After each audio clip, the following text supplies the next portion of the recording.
Then we link up with the gang. OG, I draw up the plate. Henny, he go get the cake. Then we link up with the gang. OG, I draw up the plate. Henny, he go get the cake. Then we link up with the gang. OG, I draw up the plate. Niggas don't know what to think. Thought I get money, you change. What you thought, we was the same? Still stay away from them clones. Niggas better leave me alone. Talking about niggas is low. Run with niggas who don't know you. Whoa, I make that zagging when city to city. You niggas not hot in your state. If it was money to get a hit Henny, we get it and never complain.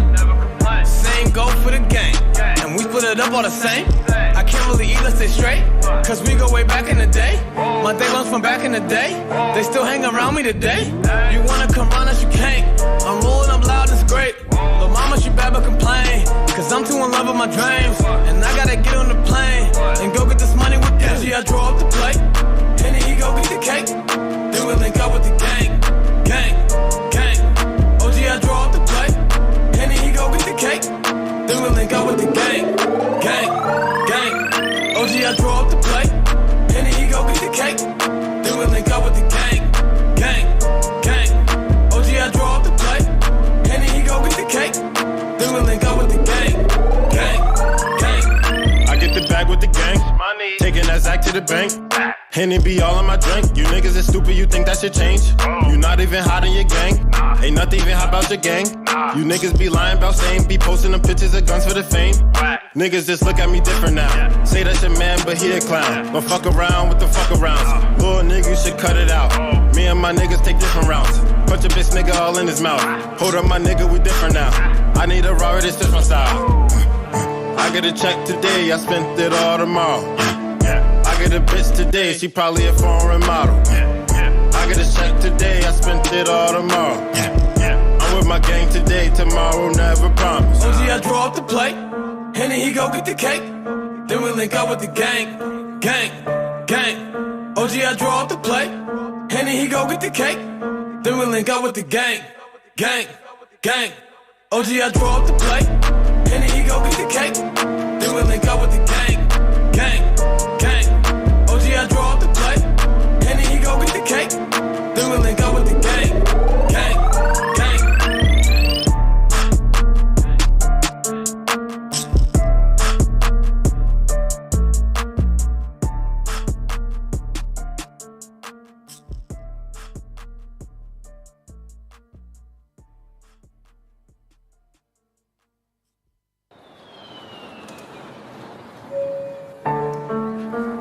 Attention, please.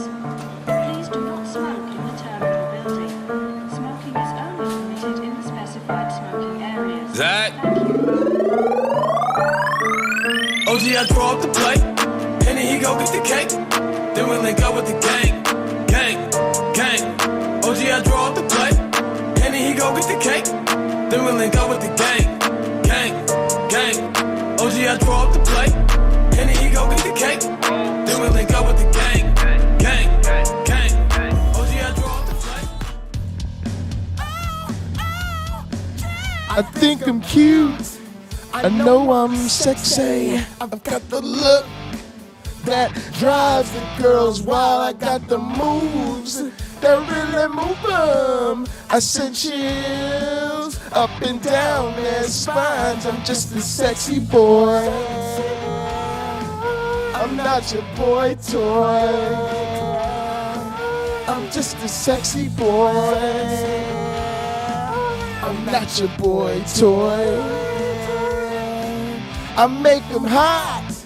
I make them shiver. They just get weak.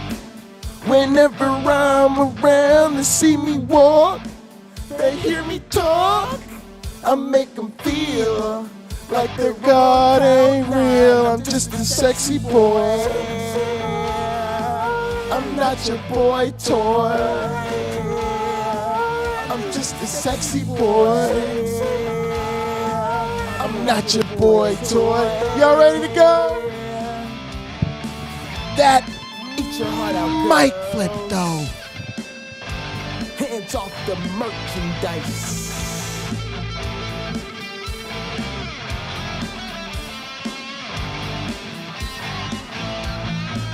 I'm just a sexy boy. I'm not your boy toy. I'm just a sexy boy. I'm not your boy toy. I'm just a sexy boy. I'm not your boy toy. I'm just a sexy boy. I'm not your boy toy. I'm just a sexy boy. I'm not your boy toy. I'm just a sexy boy. I'm not your boy toy.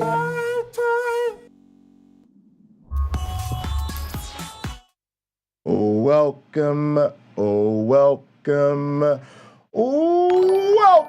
everybody to another edition of the Pocket Locker Podcast.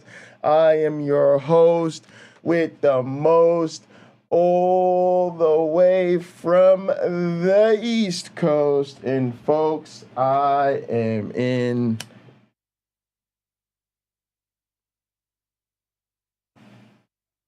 my goddamn pipe is clogged mode. Folks, that's not how we do things. That's not how we do things.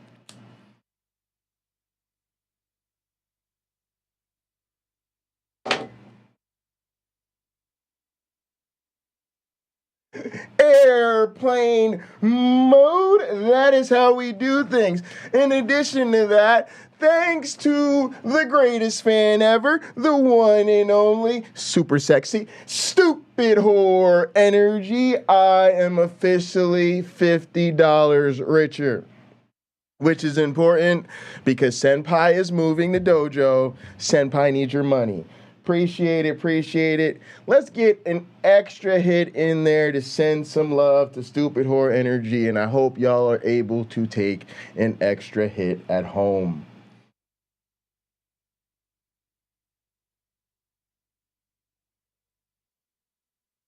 If not, it sounds like you have a weed problem, and that weed problem being that you don't have any weed.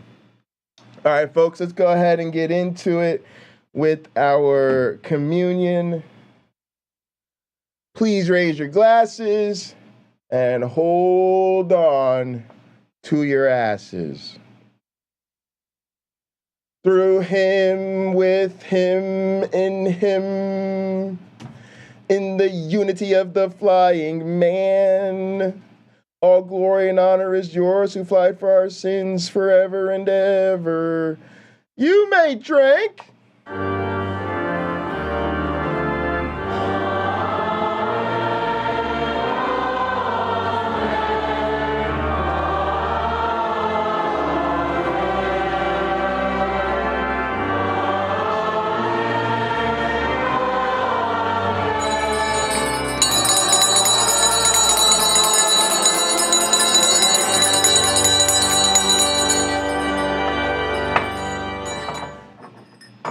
And yeah, I have a poker.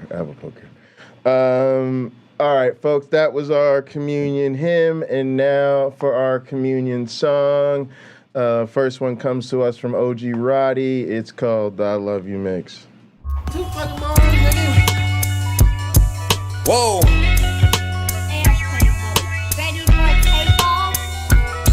Is that? Hey, what up?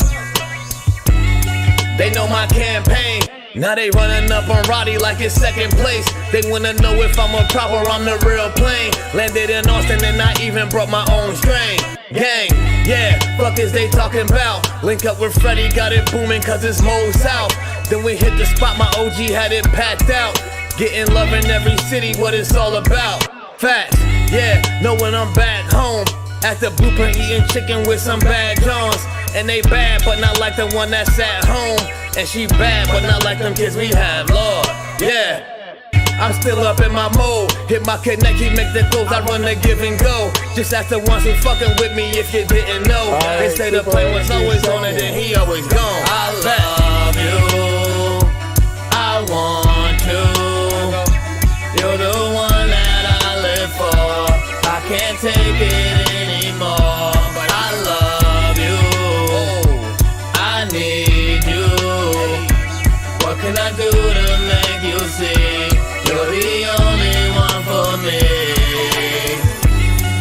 Told Jay I'ma just stick to the code. He wished me well and told me how he been noticing growth. Told all my niggas down on Serato, let's get this dough. Figure of speech, I'm just saying my niggas gotta glow. Yeah, I thought I changed up, but in fact I just got better at the same stuff. Even when I was a minor, I was major. Independent, I remember how they played us. Yeah, you see it's funny though. See how everything changed, getting money, bro. Seen them even throwing shade when it's sunny though. On the plane, I ain't even in a lane though. Yeah, but I still be on the road. Head to toe on all my merch, I'm smoking at the shop. And they booking Henny too, I gotta bring my bro. Wonder if and when I stop, I tell them never know. I love you, I want you. You're the one that I live for. I can't take it anymore, but I love you, I need you. What can I do to make you see? You're the only one for me. I love you, I miss you, I need you in my life. Can't you see what you mean to me? Baby, come hold me tight. I miss you, wanna kiss you every time I see you.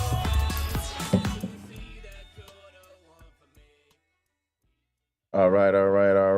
And this next one comes to us from Lake Street Dive. It's called Thank You for Being a Friend.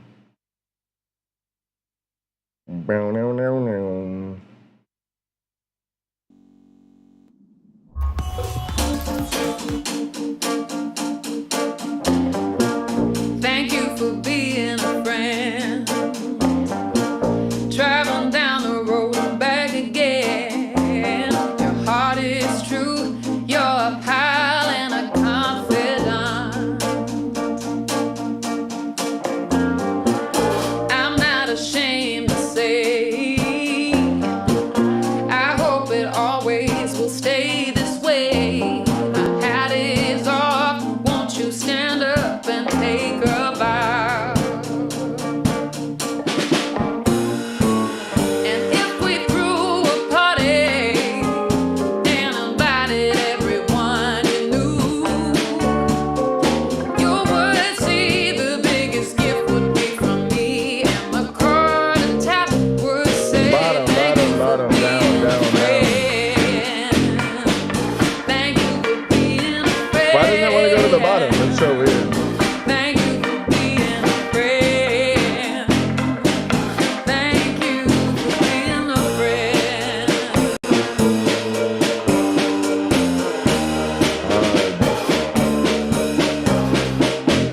If it's a car you like, I'll surely buy you a Cadillac. Anything you need, any It works really well time underneath of it, the day though. or night. Alright, so in the chat. I'm not ashamed to say I hope it always stays this way. My hat is off. Won't you stand up and take a bow? When we both get older, with walking sticks and hair gray, have no fear, even though it's hard to hear. I will stand up close and say thank you for being a friend. Thank you for being a friend. Oh, thank you for being a friend. Thank you for being a friend. I wanna tell you about a friend.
Okay.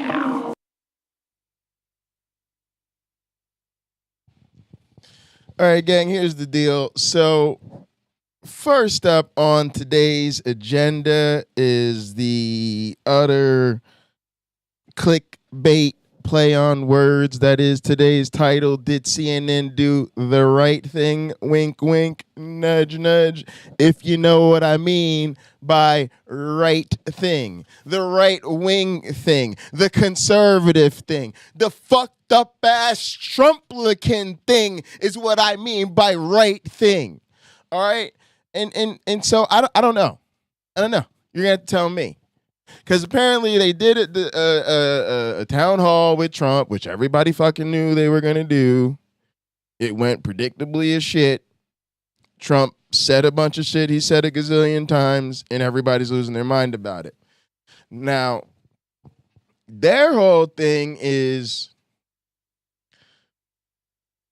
Trump's the leading Republican candidate for president.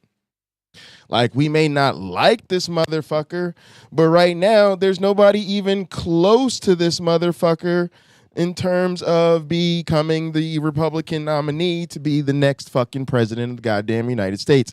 My favorite fucking question anytime somebody starts bugging out about how the Trump administration, worst thing ever, blase and the Glavinoids, it's always, which Trump administration are you talking about?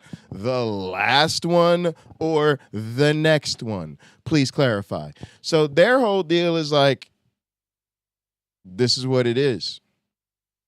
Now, they're coming under a lot of pressure, apparently, because like their CEO or whatever is celebrating the idea that it generated so much news and buzz, which I don't know what the fuck he was supposed to do. But a lot of people are basically treating it like CNN is taking that right-wing turn towards the grift train. I think that's a bit much.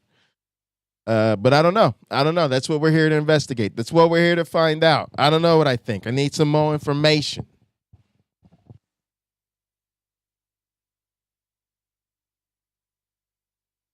Speaking of personal psychological issues, they were on full display last night with Donald Trump.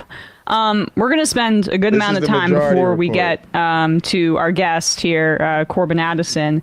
Speaking if about you're somehow not already subscribed to the Majority Report, just go do that. The unmitigated disaster that was the CNN Trump Town Hall last night. The Trump Hall. Yeah, The Trump Hall. It's Whoops. Trump Town and Trump Hall. I am the mayor. Excuse me. The town hall. So in Trump here's an Town. ancient history lesson. In 2016, after the network CNN continued to run Trump rallies and his empty podium uninterrupted, waiting with bated breath for the next crazy thing that he was going to say, not covering Bernie Sanders rallies, for example, but covering anything that Trump did, any event that he held, with completely breathlessly. Jeff Zucker, to me, like, he said a lot of problematic things, but that's the thing. It's like, is it good that they gave him a platform to say it on? It seems to have sort of given everybody a wake-up call that this is where we're at. was the head of CNN at the time, admitted that it was a, quote, mistake to have the coverage constructed in the way that they did. Yeah, because he wants to get invited to parties. Right. Well, and in 2016, that's what he had to say to get invited to parties. Right. And they were just allowing him to spew whatever lies he wanted via their network by just airing his rallies without... Was that presidential? That could be where this is headed, trees. And Zucker's no Maybe. longer at the network 6-7 years later after he made that statement. Now it's Chris Licht, formerly of the Stephen Colbert CBS show. He is repeating Zucker's mistake so brazenly that it has to be deliberate, frankly. And there's been a lot of talk and rumors about CNN pushing itself towards the right deliberately. Now, I don't think Don Lemon is left-wing, but that was what he stated was part of the reason for his firing. And I do see that there's enough smoke out there from people who've left the network who are more critical of Trump. Harwood, Brian Stelter, who had some interesting intel from the meeting after this town hall, which we'll get to in a bit. But that this is a deliberate rightward shift for the network, that they're attempting to take a slice of the Fox News pie. So I'm starting to believe that where there's smoke, there's fire. And this is one of their latest moves in that vein. Now, a lot of people at CNN are not happy about this. They were sending out anonymous quotes to the media, to Justin Baragona of the Daily Beast, to the Washington Post media reporters, calling it awful, we're going to get crushed, a disaster. But this is coming from the top, clearly. And we're going to play a bunch of clips from this here. But I'll just say, Caitlin Collins, I think, did very poorly. She started off better with the election lies. But, you know, she is a Daily Caller reporter. That's how she got her start, ranking the hotness of Syrian refugees for Tucker Carlson's website. That should be instructive, that they're trying to platform a clearly conservative-leaning reporter in this area. And she's most likely going to get the primetime evening slot. Exactly. Next, so this is, again, another piece of evidence here. Grooming that word has gotten a new connotation now, but they're like the original version of grooming. Exactly. Yeah, right. For a plum position. Yeah, exactly. Like, and you always do it with somebody that you know is on your side, and then you make them look like something semi-respectable. They're trying to Exactly. fucking And Cable News has everything. done this for a long time. I mean, like even Always from the right. I think MSN we're in full like downward spiral disaster porn for these guys. Like they're just to say sore losers is a fucking understatement. always from the right. MSNBC people hiring Republicans that are just like mildly critical Why of not just Trump, change and our that's all you minds, though, need. and But even adopt that for popular CNN, ideas? they feel that like they need to get some of the Trump audience back, and maybe they took a step forward last night, because as much as I have problems with the meteoric rise of Caitlin Collins to this kind of position, it's more the format, frankly, that I have a problem with. You'll see this. The town hall format is like a get-to-know-you humanization format, where it's typically done by these outlets in primaries, meaning the audience is fully whatever the side is, Republican or Democrat. And you will see that the audience just laughs and cheers on Trump. And that has the effect of portraying to the people watching it that he has popular support behind those lies. Yeah, and CNN's aware that the audience is part of the product here. And it's not just an accident. It's you do this and it is stated this way. You haven't It's a conscious seated choice. it half with people who are very upset about, like, say, January 6th, for instance. Speaking of January 6th, that was part of the discussion last night. Here is the first clip we'll play for you. Trump was asked, this is at the start of the town hall, where Caitlin Collins was a little more aggressive about the election lies. And this was just a part of the many lies that he told last night. President Trump, thank you for your time here tonight. We got a great crowd here in New Hampshire, a lot of voters with a lot of questions about what your 2024 term would look like, what another Trump term would look like. We'll get to the voters shortly, but your polls show that you are dominating the Republican race right now, but you are also under active federal investigation for trying to overturn the 2020 election results. Your first term ended with a deadly riot at the Capitol, and you still have not publicly acknowledged the 2020 election results. Why should Americans put you back in the White House?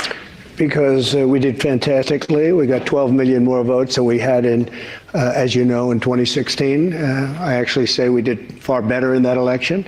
Got the most that anybody's ever gotten. But not the majority or the Electoral College. This isn't like in Mario Kart where you run against your previous best time. You're running against another opponent, and just because you did better than you did last time, he did much better than the person you ran against last time, because in part, like how everyone animating hated you. are. Yeah, there was low turnout in 2016 because people did not like Hillary Clinton. There was higher turnout in 2020 because people hated you so much. I'd be my ghost, but... We got 12 million more votes than we had in, as you know, in 2016. I actually say we did far better in that election. Got the most that anybody's ever gotten as a sitting president of the United States. I think that when you look at that result and when you look at what happened during that election, unless you're a very stupid person, you see what happens. A lot of the people in this audience, and maybe a couple that don't, but most people understand what happened. That was a rigged election. It's so weird. My perceptions of all this so far is that there's a mix of the with him and against him, and they kind of take turns when to speak up. And I think you can tell because they cheer her pushback.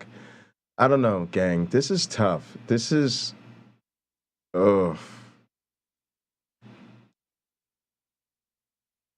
I kind of recognize this again.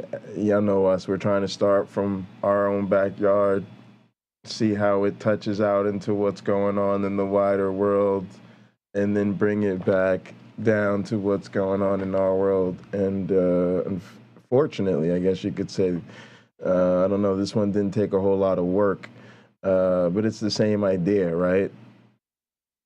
Is it okay to platform a fucking Nazi, because said Nazi has made themselves relevant to your life? And what are your responsibilities when doing so?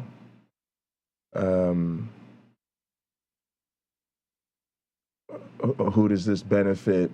And it's like the whole conversation is playing out over this whole Trump thing. So I don't know. Election, and it's a shame that we had to go through it. It's very bad for our country. All over the world, they looked at it. And they saw exactly what everyone else saw. You look, even if you just look recently with the 51 intelligence agents, that made a 16-point difference. If you look at the FBI, you look at the FBI and Twitter, they call it Twitter files, made a big difference. There we go. If you look at Mr. President, thanks for what you Taibbi. just said there, though. It was not a rigged election. It was not a stolen election. You and your supporters lost more than 60 court cases on the election. It's been nearly 2.5 years. Can you publicly acknowledge that you did lose the 2020 election? Let me just go on. If you look at True the Vote, they found millions of votes on camera, on government cameras, where they were stuffing ballot boxes. So with all of that, I think it's a shame that what happened. I think it's a very sad thing for our country. I think it's a very sad thing, frankly, for the world, because if you look at what's gone to our country has gone to hell. Our borders are bad. Our military has been bad. Great job by Collins. You look at the taxes, you look at inflation, what's happened to inflation. It's just destroying our country.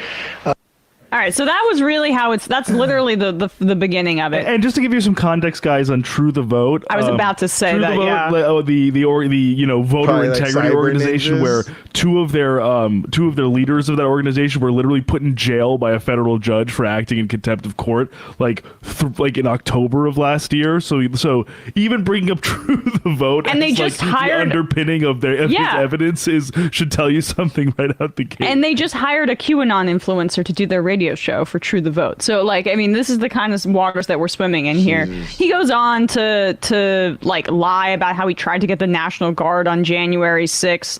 There's more where he talks about how it's a beautiful day. But that original part, the election, was really the only part where she even had some meaningful pushback, and then it began to dissolve from there. That's such a dangerous piece of propaganda there, because all you had, I didn't see much from Collins there at all. The biggest reaction to what Trump was saying was from the audience. Yes, and it was affirming what he said, saying that you actually do have, and we want to do what's right for everybody. But what's right? It's a really good point. Facts don't help, and I don't know what the hell happened. I think I hit a button or something. It just went crazy. It's back to being even if you're saying it, you're a liar. I'm not lying. Just let him filibuster, and guy who has a cult following. What her focus seemed to be was to pin him down on specific policy proposals. So even bringing up True the Vote, And they is just like hired- the underpinning of their his evidence should tell you something right so out the I gate. hate And when they that just hired a happens. QAnon influencer to do their radio show for True the Vote. So, like, I mean, this is the kind of waters that we're swimming in here. He goes on to like lie about how he tried to get the National Guard on January 6th. There's more where he talks about how it's a beautiful day. But like this, Also, I don't know what to do. Like I have this is really tough when it comes to interviewing, debating, having conversation with bad actors. There is so much stuff that is coming at you, and there just isn't the time, and it's not the format to deal with all of it. Like, in a sense, she asked a very like direct, like pretty on point, solid pushback question, and then he just vomits, lies and conspiracy theories and horse shit. But of course, the expectation is at this level, especially dealing with this guy, you got to be ready for this and have a, I guess, seemingly better game plan than, I guess, the problematic treatment that he got. I get the frustration that people feel. I'm just trying to wonder, because on some level, like we're not talking about small potatoes on YouTube. We're actually talking about a former and potentially future president of the United States of America. I don't know what the fuck to do about this man, because the truth is, he's a lot right now. And he's been a lot for a long time. And I have the same issue with Trump myself. And on this channel. And we have nowhere near the concerns, obviously, that CNN has. But how much do you cover Trump? Honestly, my original stance for a long time has been, regardless of what you think or feel about the situation, and to be clear, I fucking hate the man. And I only hate more that hate isn't a strong enough word. But it's history. And it feels like so much of what goes wrong with critical periods in history and the sort of planned obsolescence of the way we treat things these days is we just stop paying attention. And so I don't know what to do, because it's the same old song and dance. Shit's not going to change. But you look away, and these motherfuckers are left to their own devices. And nothing's scarier than what these motherfuckers are going to be up to when they're left with up to their own devices. And the other thing is,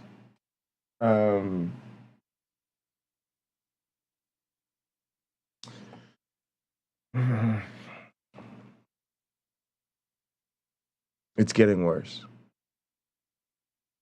right?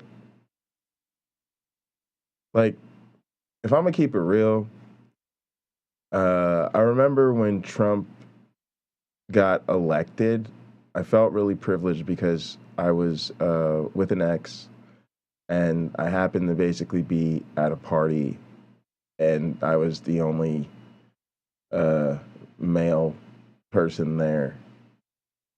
And I just felt like I saw a lot of crazy, raw emotion come out that night that I was like, holy shit. Like, because particularly there was a lot of attention paid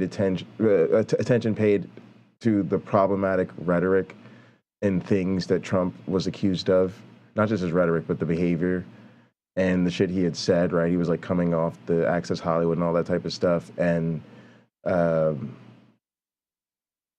know, in the middle of Me Too and everything, like it was bad. And I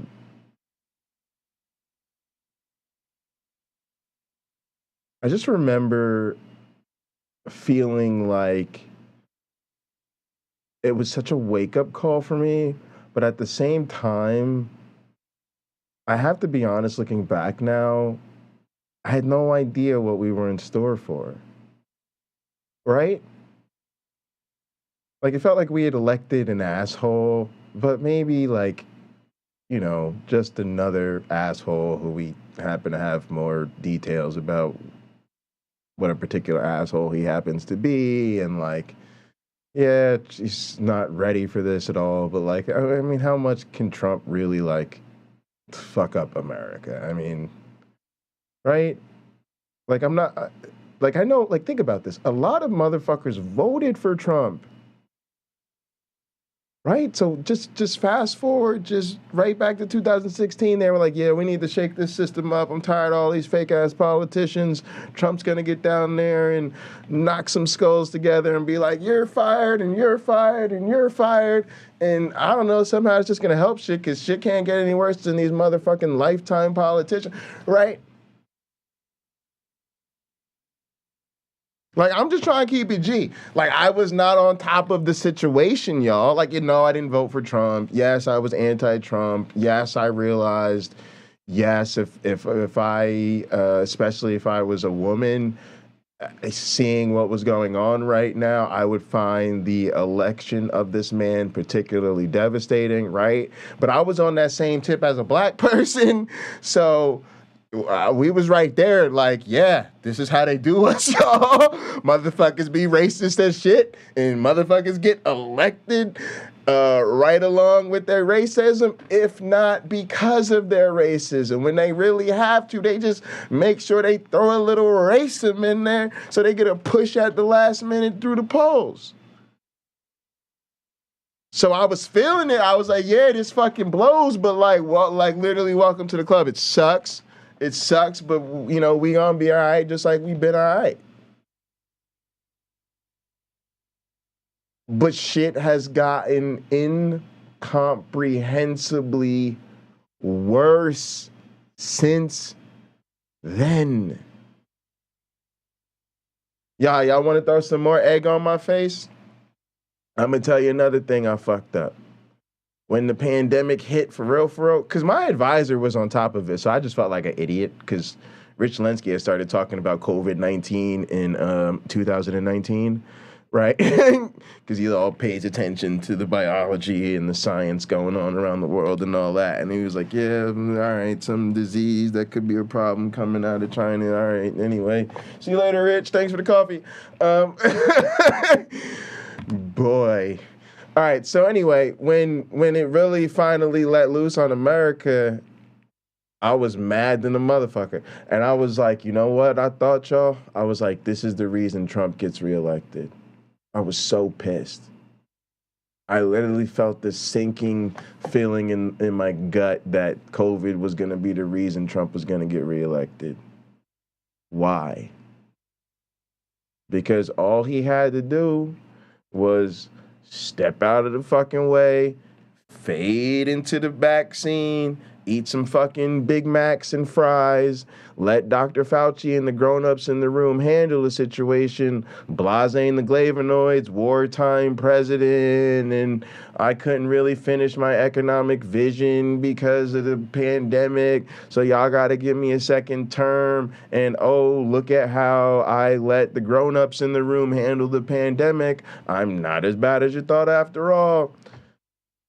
And I just knew he was just going to handle COVID with just an ounce of sanity, and it was going to be the fast track to term number 2.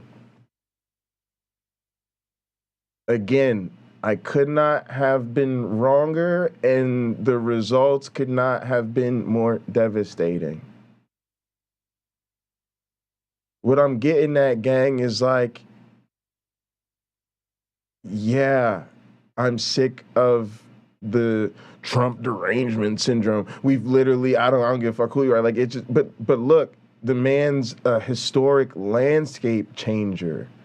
Like, I think of Hitler, who, you know, in some people's eyes, at one point in time was Time's Man of the Year, seen as a hero to the populist fucking working class movement in fucking Germany, right?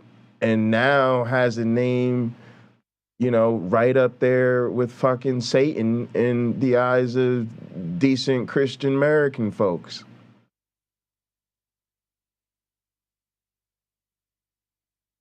So I don't know what to do. Like, I'm real talk, I don't know what to do. That original part, the election, was really the only part where she even had some meaningful pushback, and then it began to dissolve from there. That's such a dangerous piece of propaganda there, because all you had, I didn't see much from Collins there at all. The biggest reaction to what Trump was saying was from the audience. Yes. And it was affirming what he said. Saying that, yeah, you do have to be stupid to not believe that the election was rigged. Which is just like malpractice by Collins and CNN to let that go out. Well, I mean, and I'll also say that what her focus seemed to be was to pin him down on specific policy proposal that he wants to do, as opposed to in real time, like, calling him out on his lies. But at the same time, part of me wants to say we need to have a conversation about not just fact checking, because I think there's a lot of hubris that the media assigns to their role in fact checking. It's about platforming more than anything, and what you choose to focus. It's not the nature focus on or highlight. It's not the nature of what even you say sometimes in those instances, especially with a serial liar like this guy who has a cult following. It is the act of putting on this program, but they knew that.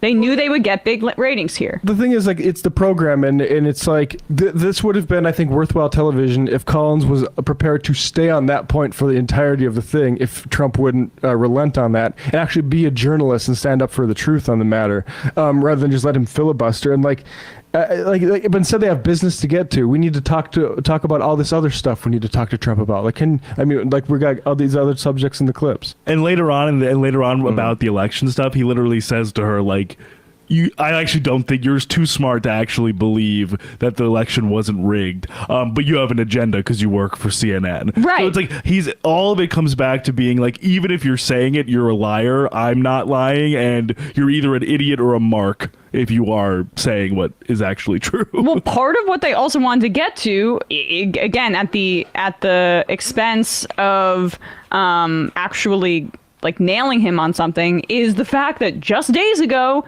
he was found liable in a sexual abuse and defamation case. And honestly, the way E. Jean Carroll's lawyer should bring a second defamation case in this instance, because just within days, this is what Trump is saying about her. And good job, CNN, putting a sexual abuse victim on display here for jeers from a right-wing base. Wow. Usually you leave office, you say, I'm sorry, but I'm going back home. I'm back home to my family and everything. I'm going to be resigning. My poll numbers went up, and they went up with the other fake charge, too. Because what's happening is they're doing this for election interference. This woman, I don't know her. I never met her. I have no idea who she is. I had a picture taken years ago with her and her husband, nice guy, John Johnson. He was a newscaster, very nice man. She called him an ape. Happens to be African American. Called him an ape. The judge wouldn't allow us to put that in. Her dog, or her cat, was named Vagina. The judge wouldn't allow to put that in. All of these things. But with her, they could put in anything. Access, this Hollywood. This is a jury of 9 people who found you liable of sexual abuse. Do you think that will deter women from voting for you? No, I don't think so, because I think the whole thing, just so you understand, ready? Horrifying. Ready. I never met this woman. I never saw this woman. This woman said, I met her at the front door of How does Bergdorf she not Goodman, just which get I to take rarely him to go court into, again? other than for a couple of charities. I met her in the front door. He doesn't do his own She was shopping. about 60 years old then. This is like 22, 23 years ago. I met her in the front door of Bergdorf Goodman. I was immediately attracted to her, and she was immediately attracted to me. And we had this great chemistry. We're walking into a crowded department store. We had this great chemistry, and a few minutes later, we end up in a room, a dressing room of Bergdorf Goodman, right near the cash register. They're and then she laughing. found out there were locks on the door. So she said, I found one that was open. She found one. She learned this at trial. She found one that was open. What kind of a woman meets somebody and brings them up, and within minutes This is you're disgusting. playing hanky-panky in a dressing room, okay? I don't know if she was married then or not. John Johnson, I feel sorry for you, John Johnson. Mr. President, can And I? again, like, what just blatant fucking misogyny? Like, what kind of woman? Bro, you're the other human being in the situation. It takes two to tango. We're not talking about this if she walks into the dressing room and has some hanky-panky with herself while she's trying on bras. Just outrageous. Like, this is that type of straight... I mean, honestly, I hate to say this to y'all, but this is the treatment of women that signals to Christians that you're their guy, right? Right? These are the same people who want to do sex ed classes and teach women that they're like tape that sticks to your arm over and over and over again, and after the 5,700th time won't stick anymore, right? But mention nothing about what it is for men to have the same number of sexual encounters with the same number of sex. Like this is part of how he dog whistles to Christians, y'all.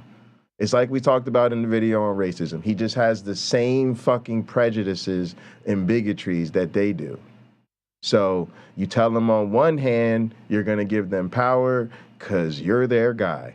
Turn around on the second hand and make it very clear exactly what you mean by that is that making sure all the people they hate become second-class citizens under your fucking rule because you're just like a fucking dictator god who thinks you should fucking rule over us infallibly. Okay, and they know exactly who to vote for. I mean, the laughter in the audience as he victim blames. What kind of woman does this? I don't know, Donald. All the women that you've probably banged. Great husband. I mean, literally anybody, dude. Like, this is classic misogyny. I mean, really deeply embedded stuff where these men want to be as sexually promiscuous as they want, but if a woman decides that she wants to engage with him, well, she's a slut. And what kind of woman does that? And in this He's literally the motherfucker who brags about since he's a star, he can just grab him by the chocha. And then he's always talking about how he just walks up to women, doesn't even, he can just start kissing them. So it's wild. instance, she was not consenting. She was not consenting in this instance. There's like a clip floating around of Trump, like in Bergdorf Goodman, doing some special for them, saying, "I come here all the time." How is this just not absolutely the same crime he was just convicted of? How is this not absolutely defaming her while denying the reality that this was an assault that you literally just got found liable for? I don't even know how often this happens, but yeah, he does these things, and he does them with the whole world watching, knowing the whole world is watching. I honestly just... at what point does something have to be done about this person? Because this is just crazy disregard for the rule of law.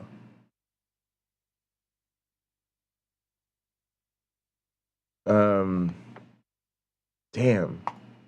Like, it doesn't matter. Just running through these lies here. He calls E. Jean Carroll a whack job later. But again, putting the victim. more smears against a victim of sexual abuse on display for the CNN audience. And it just gets worse. Let's do this Roe v. Wade. This was the thing that really bothered me. So I'm like, I'm watching the Knick game in the background, also trying to watch this. All right, so yeah, I don't know. This is tough, but yeah, the Roe v. Wade thing is something I had in mind. So yeah, just to wrap that, it's just brazen disrespect for the law and disrespect of the victim in this case. And again, like, it feels like, given the circumstances and the timing of it all, maybe they felt they had to bring it up, but I don't know. It's a tough one. And it's just it's a pertinent example of, even under the most charitable interpretation of how outraged people were about Trump when he was elected, it has gotten so much worse since then.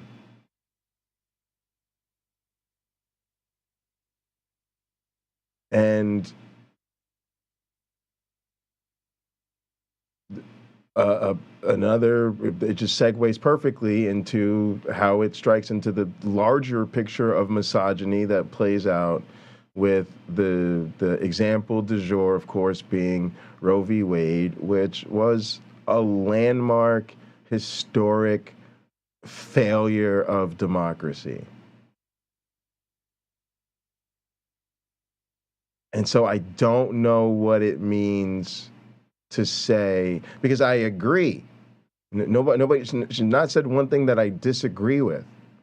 It is completely problematic to platform Trump, especially in a way that is not prepared to really take a stand on the issues. But what more do you say or do with this man? And do we really want to look away from the Trump train as it continues to hitch America into a fucking rapid descent of despair? It's fucking I watched ridiculous. a lot of it this morning as well. And this still sticks out to me as the thing that's the most infuriating here, because we're getting into policy implications. And this is Trump speaking about abortion, where he lies specifically about the Democratic position with zero pushback from Caitlin Collins, just none. The way I look, I think it's very important to say this. I consider the other side to be radical, because the other side, under Roe v. Wade and other things, the other side, they're radical because they will. Remember the debate with him. All right, Crystal, also you said about women wanting to be treated this way. I just got to say that I do feel like you have to stand in solidarity with marginalized populations to the point of realizing that voting for these people makes you a bigot, because it makes you an instrument of their oppression. And when it comes to women, I find it wholly unacceptable to hear women, conservative women, talk about how it'd be better if they didn't vote, if women didn't have the right to vote, because then the conservative movement would win more frequently. In other words, they're willing to subjugate their own rights as instruments of the conservative agenda. And so I'm not here to mansplain that, but that's just to speak to my understanding of the situation, and I find it despicable. Hillary Clinton, I said, rip the baby out of the womb at the end of the 9th month. They will kill the baby in the 9th month. If you look at that crazy governor of Virginia, from the former governor, where he said, no, the baby will be born, and then we'll decide essentially whether or not to execute But the Mr. baby. President, can we talk about what you would do if No, you but these are the if you radical people. reelected? It's not the pro-life people that are But radical. if you are It's these reelected and you're people. back in the Oval Office and you get legislation to your desk, would you sign a federal abortion ban into law? What I'll do is negotiate so that people are happy. But the fact that I was able, I'm so proud of it. We put 3 great justices. First off, the fuck you'll negotiate so people are happy, but what a dodge. And it's kind of funny because that's who he really is. Like, it's like a lot of people, you know, he's not a very good bigot either at the end of the day, because he won't even bring the hammer down, right? He won't even commit to positions because he knows they're unpopular. So instead, he has to be wishy-washy. And then when you go and ask the conservatives, like, why? I mean, like, if you're this anti-abortion, like, why aren't you bothered by the fact that he won't really commit to the position? They go, oh, well, this is what he has to do to get through the deep states, the state, so he can lock up Hillary and drain the swamp. And they're like, oh, okay, got it. This is on the Supreme Court. We have almost 300 federal judges on the Supreme Court. So just to be clear, Mr. President, you would sign a federal abortion ban into law. I said this. I want to do what's right, and we're looking, and we want to do what's right for everybody. But what's right? But now, for the first time, the people that are pro-life have negotiating capability, because you didn't have it before. They could kill the baby in the 9th month or after the baby was born. Now they won't be able to do that. But I think this is a really important question for you to answer, because this is something every Republican, including those who are running against you for the nomination, are being asked about, is would you sign a federal abortion ban into law? And many of them are going to give you the same answer as I am. First of all, I am honored to have done what I did. And a lot of people said in 150 years, he's now the most consequential president because he saved so many lives. And I'm honored to have done it. Applause. All right, so that's just that's literally the exact issue I had with the way that she conducted this. But here's the deal, and I guess I'm just in a bit of a different mindset somewhat, because we watch Trump rallies, and I think so do they. But it's kind of like the man does this all over the country all the time. And he's going to continue. It's like a show he's taken on tour. And I get that CNN, I don't know, I just don't know what's reasonable to expect from CNN. Boom, that's it. That's the issue here, gang. Because I get the rationale for what they say they did. And it's halfway between, profitable apologetics for doing something potentially problematic and like a reasonable defense of like, Trump's the leading candidate for Republican president. We had a town hall with them. We asked them the tough questions. We gave a large audience the chance to hear where he's at today and make up their minds about what he said. And to be honest, most of the people who are really in a position to attack Trump have run with it. In other words, most Democrats are basically saying that they got months of campaign ads and material based off the things Trump said in an hour or whatever the fuck it was for the town hall. Most Republicans that are literally got sweaty palms and are trying to use them to throw Trump's monkey ass all the way under the bus to save their own hide, are panicking and basically like, yeah, the Democrats got everything they fucking wanted out of that. And yeah, I don't see how you could support Trump after the monstrous things he's just said in front of all of America.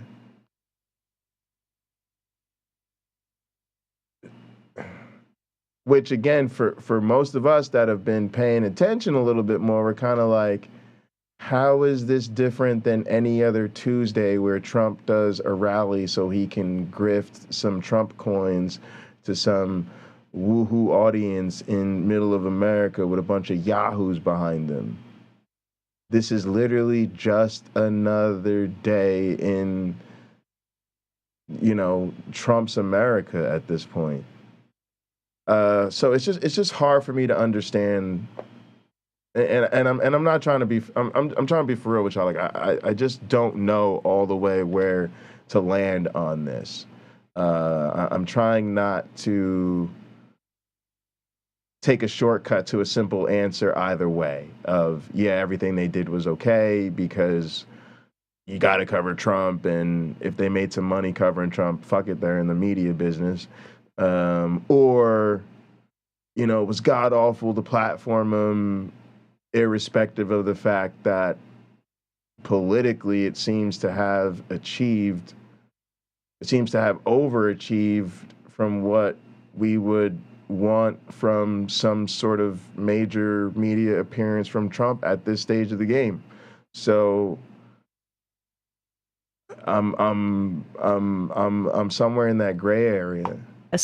I mean, it's not an accident that she was chosen for this. But at the same time, they're trying to put women in these positions to pin him down on things like, rape lawsuits and abortion bans.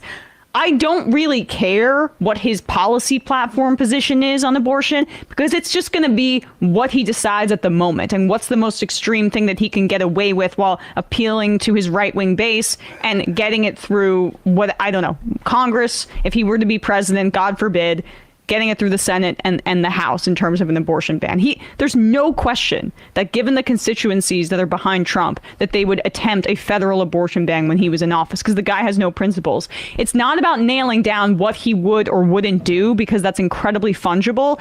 It's about the lies. And let this be a lesson to all of us fucking states' rights bullshit fuckers, right? Because I always say this, like, I'm happy with every little state having a different take on American pie and a little bit different flavor, culture, and if you've got some nuanced laws or political structure as a result, good for you. But it should not be to the point where, I don't know, like, I could legally get married to my partner if we're the same sex in one state, and I could go to jail for sleeping with them in another. It should not be to the point where I could literally, with a fucking driver's license, walk into a dispensary in Michigan and grab an ounce of the dankety-dank for like 80 bones, and in a different state, again, I could find myself in jail for quite some time. And for all of us fucking progressive whatevers who don't want to move in terms of strong federal policies to, institute the type of America we want to see, we just got to wake up and smell the coffee, because when they get their fucking chance, they go straight for the federal strikes. So let's not let anybody talk to us about fucking states' rights and everybody's got because they want us to all live in the same one united shithole of America together. How doctors and Democrats want to execute babies outside of the womb. 90% of abortions happen before that 12-week period. The rest that happen after that are usually soon after that, or when the life of the mother is in jeopardy and there are medical issues. That's when the 7, 8, 9-month abortion happens. Like, those are very, very narrow situations, and it's because of medical circumstances. And there's just that's one of the easiest fact checks that you could use in that. Again, I hate the term fact check, but that's one of the easiest layups for her, and she didn't even do that. But I also think the other thing that makes this to me almost completely valueless is I think we can get to it for a sec. The Chris Licht being like, yes, let's put that up. This is valuable because he's the front runner or whatever. It's like, yeah, but he's a front runner who literally he's what he does is he's a gish scalper in the almost like the highest sense of the term, and that he doesn't let you catch your breath to account for the 500 false things that he said. If you actually wanted to do like a comprehensive fact check or whatever, or annotate his remarks, the entire thing, as Matt said, it would take you all day. There's no value to this being an hour of him going through issues and lying about every single thing that he's saying. Well, there's value from ratings for that's what it is. That's fundamentally. Let's pull that But up. I think you're a major network and you should have the guy on. But there's this Ben Rhodes quote, and we'll get this Stelter here. But Ben Rhodes, former Obama, I believe, foreign policy guy. Yeah, most of the outlets are reporting on world events from Washington. The average reporter we talk to is 27 years old, and their only reporting experience consists of being around political campaigns. It's a sea change. They literally know nothing.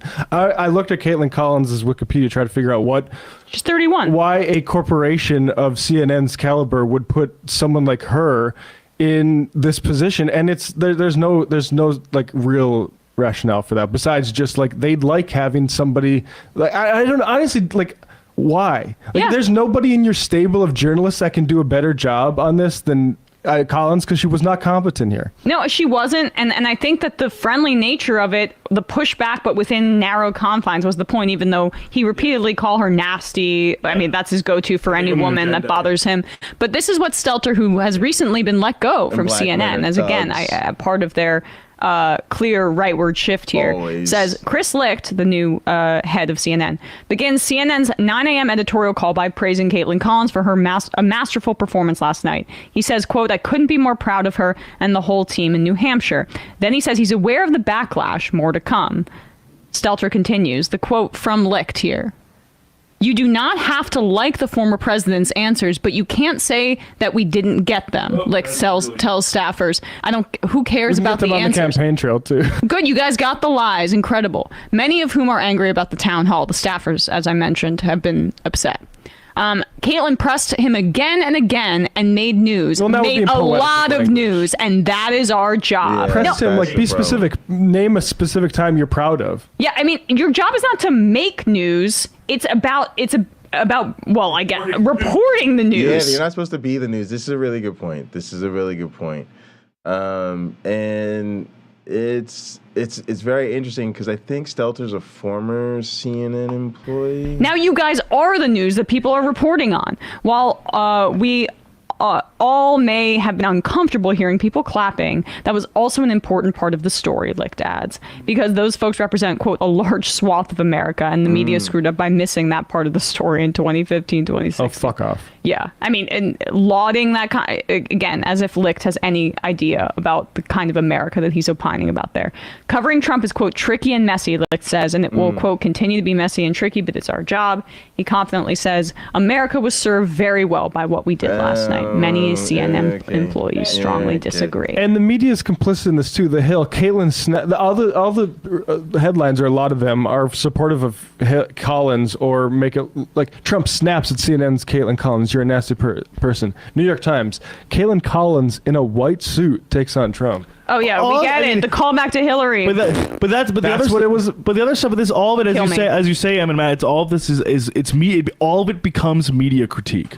All of it becomes a self-fulfilling prophecy. We're promoting Caitlin Collins. Let's put her in this position so she debates Trump, and then we tell everyone on staff. We issue a press release. Caitlin Collins did great. Caitlin Collins did great against Trump. Now she's the 9 p.m. anchor. All of this stuff has one way or another a profit motive and a motive to platform to make CNN the news. To not actually report on anything is to make CNN the center of the story, because nothing else in this business is profitable. There's literally zero other profit element besides making the fucking corporation the story. Yeah, I mean, you're right.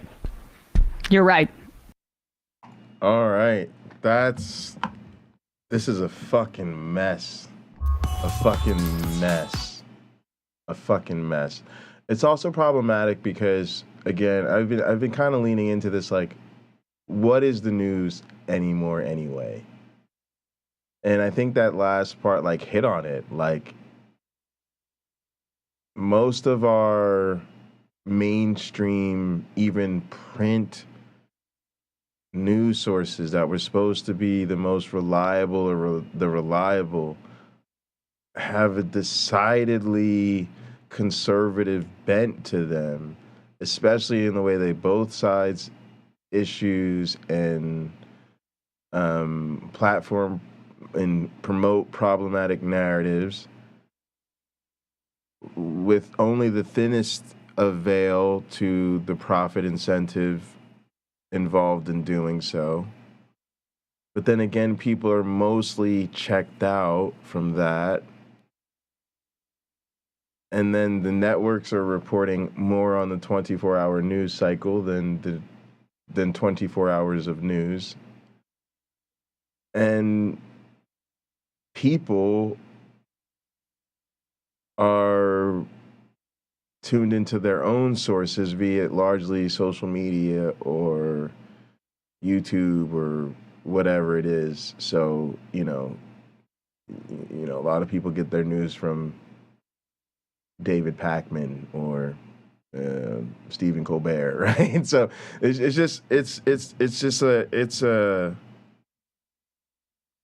it's a wide open space, and I think we're only now just beginning to realize the implications of that, because it's always kind of felt this way, where like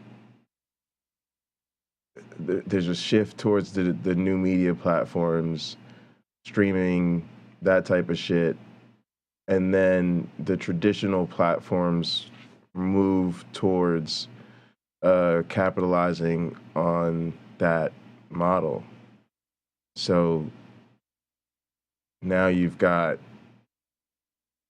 the news networks themselves trying to go viral. It's fucking weird. All right, y'all.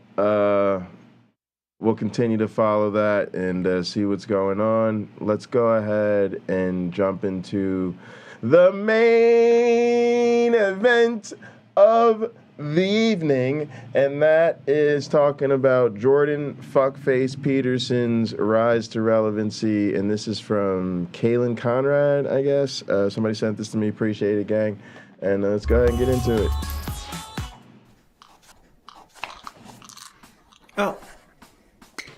Hey, besties. Have a Benzie.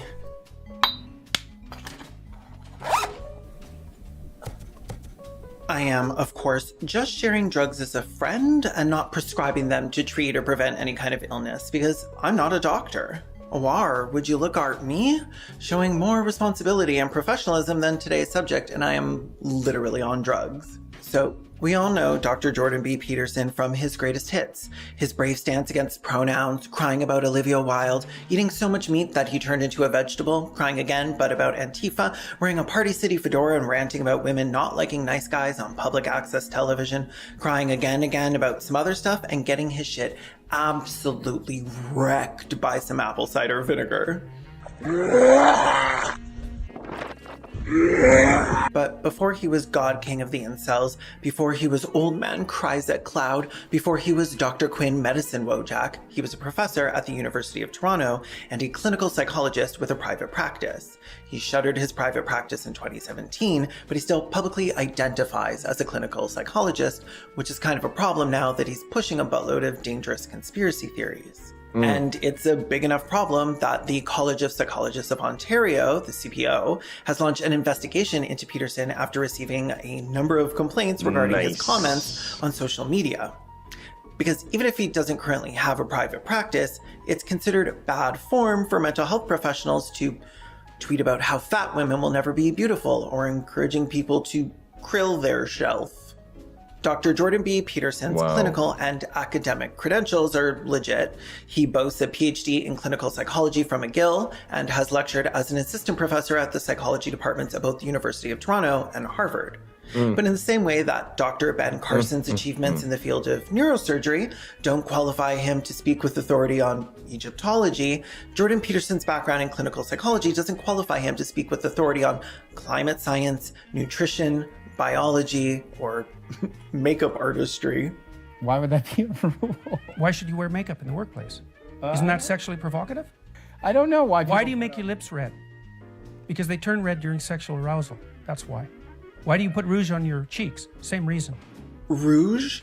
Why is he talking like an 18th century dandy? Why is he talking about sexual arousal while describing his daughter's signature look? No. Michaela, please explain how contouring works to your weird dad. Actually, on second thought, Maybe don't. So one of the chief issues that the College of Psychologists of Ontario, the CPO, I'm not saying all that again, takes with Peterson's tweets is that he's potentially weakening the credibility of the field when he uses his public platform to espouse pseudoscience. He's leveraging his academic background to lend credence to conspiracies and mistruths, and in academic and clinical settings, that is generally looked down upon, who'd have thunk. So in this video, we're going to take a look at Dr. Peterson's past and current work and try to answer the question at the center of countless Quora and Reddit posts. Is Jordan Peterson a good psychologist? Gang.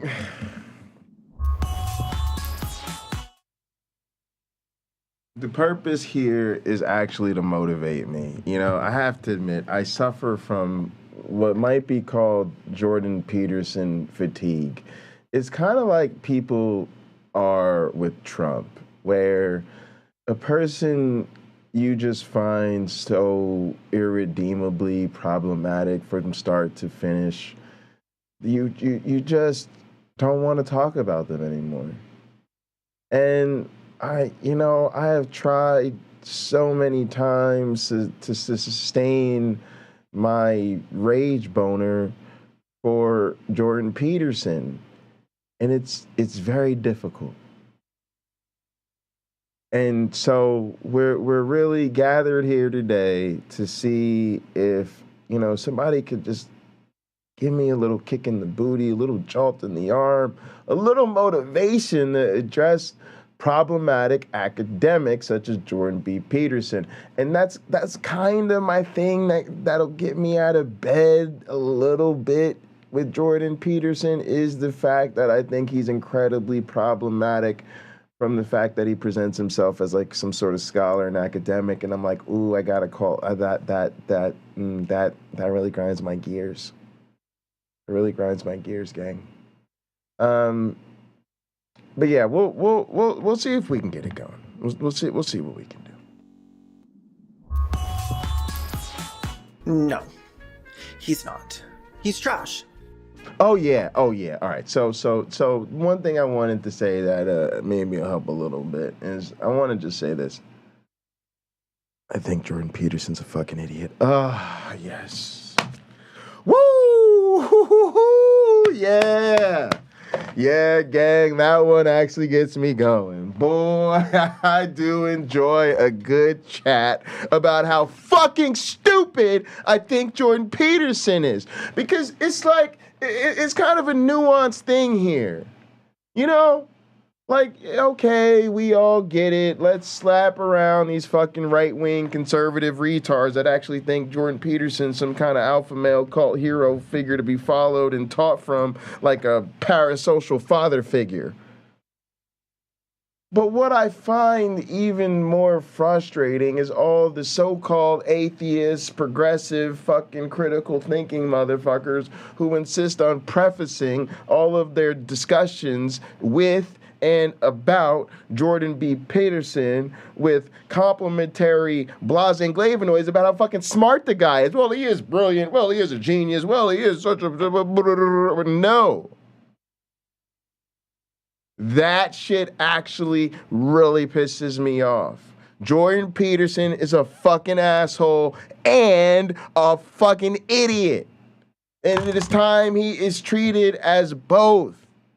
And the proof is simple. Remember that whole thing about how, well, he's sitting on some bullshit and he's always swung up in these conspiracy theories. Like, yeah, he's got some legit credentials over here in clinical psychology, but he has no idea what he's talking about all up in this other shit. Yeah, smart people don't do that. Smart people stay in their lane.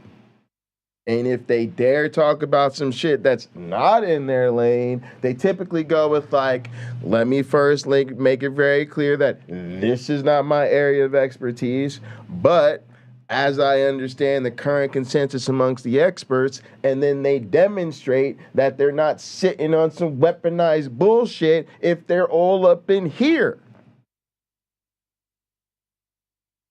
So you cannot tell me that the man has the self-awareness of a fucking tomato and then tell me he's got some sort of fucking masterful intellect that I have to fucking aspire to someday. No. Lots of people of regular intelligence get clinical fucking degrees in psychology. It's a very difficult field, but if you stick with it and you persevere, motherfuckers do it. They're not all fucking geniuses. Now, the average motherfucker in that field, yeah, they're probably pretty smart in a very pre-described way, but no. In summation, Jordan Peterson's general intelligence is demonstrated to be far too low to be admired for his intellectual capabilities. And if you don't remember anything else I say from this, just remember that Jordan Peterson is really not as smart as people think he is. Oh my goodness, I get sick of that shit.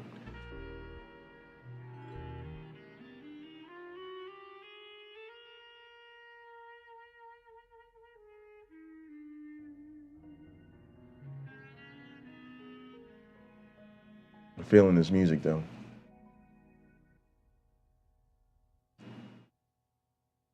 When Jordan Peterson first interviewed for the assistant professorship at the University of Toronto, Professor Emeritus Bernard Schiff described fighting to offer him the position. He did figure out a more profitable path, Mr. Lizard. Self-educated in the humanities, intellectually flamboyant, bold, energetic, and confident, bordering on arrogant. I thought he would bring new excitement along with new ideas. You might be convincing me he's a brilliant Schiff's grifter. colleagues at the time were concerned that the 36-year-old Peterson was too eccentric. Eccentric, in this case, refers to his kooky, unconventional relationship to things like oversight and ethics. He was, however, more eccentric than I had expected. Even though there was nothing contentious about his research, he had objected in principle to having it reviewed by the University Research Ethics Committee, whose purpose is to protect the safety and well-being of experiment subjects. He requested a meeting with the committee. I was not present, but was told that he had questioned the authority and expertise of the committee members, and insisted that he alone was in a position to judge whether his research was ethical and that, in any case, he was fully capable of making such decisions himself. Wow. He was impervious to the fact that subjects in psychological research had been, on occasion, subjected to bad experiences, and also to the fact that both the Canadian and United States governments had made these reviews mandatory. Absolutely. What was he doing? I managed to make light of this to myself by attributing it to his unbridled energy and fierce independence, which were, in many other ways, virtues. That was a mistake. Let's take a peek at one of his lectures where he mentions the issue of ethics. So they did a plot analysis of the typical pornographic female fantasy. Well, and it's so comical because engineers did this and social scientists would never do this because they'd be probably too concerned about the ethics of it or some damn thing. But engineers, you know, they'll just plow ahead with no concern whatsoever for such things, and they actually discover things that way. And so he's like, those engineers get stuff done because they don't worry about a little thing like right and wrong. I don't think I want to use anything designed by an engineer who isn't concerned with ethics, but okay.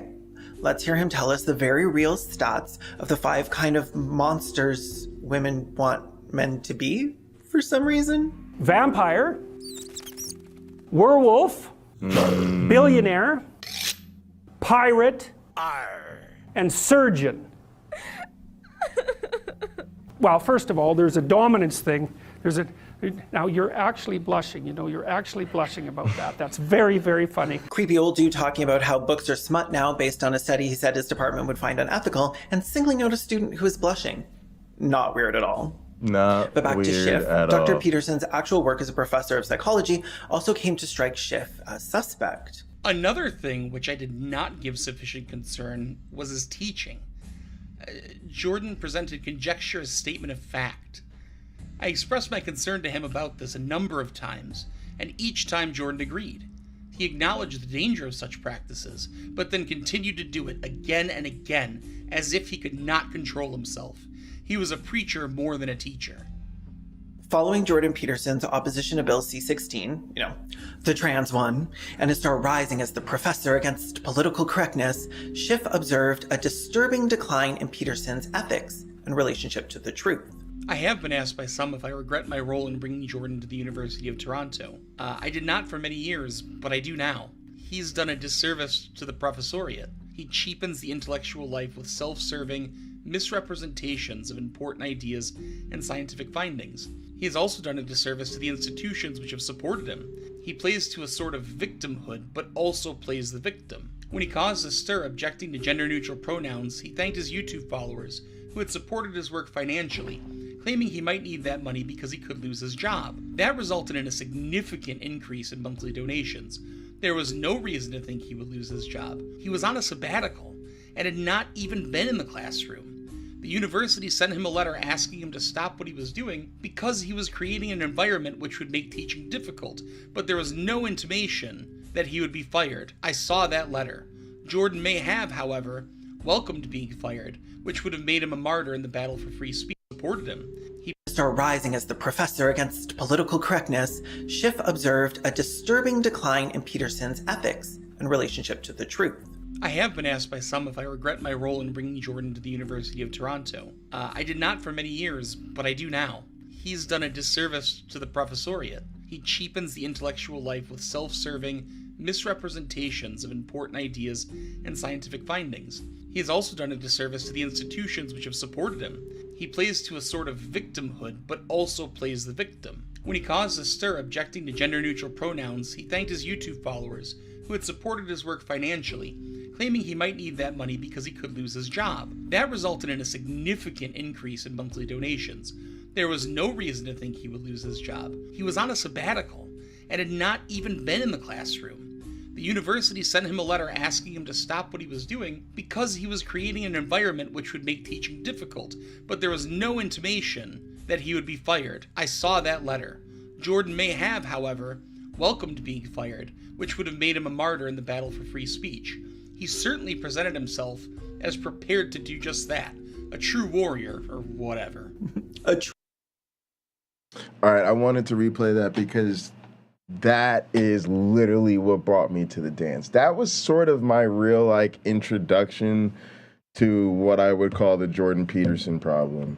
Prior to that, he was just kind of like, Jordan Peterson, whatever, I don't really know. I'll be honest, it was kind of hard to keep him and William Lane Craig straight just because I was like just starting out and didn't really give a fuck about who these people were or know how to keep apologists straight or how people manage to do that.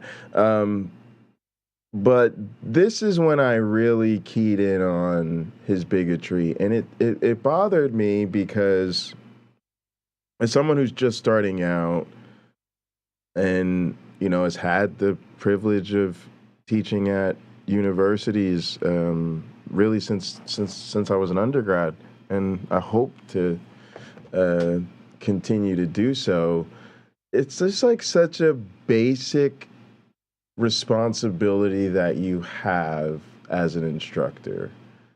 Like, I fundamentally see universities as liberalizing institutions.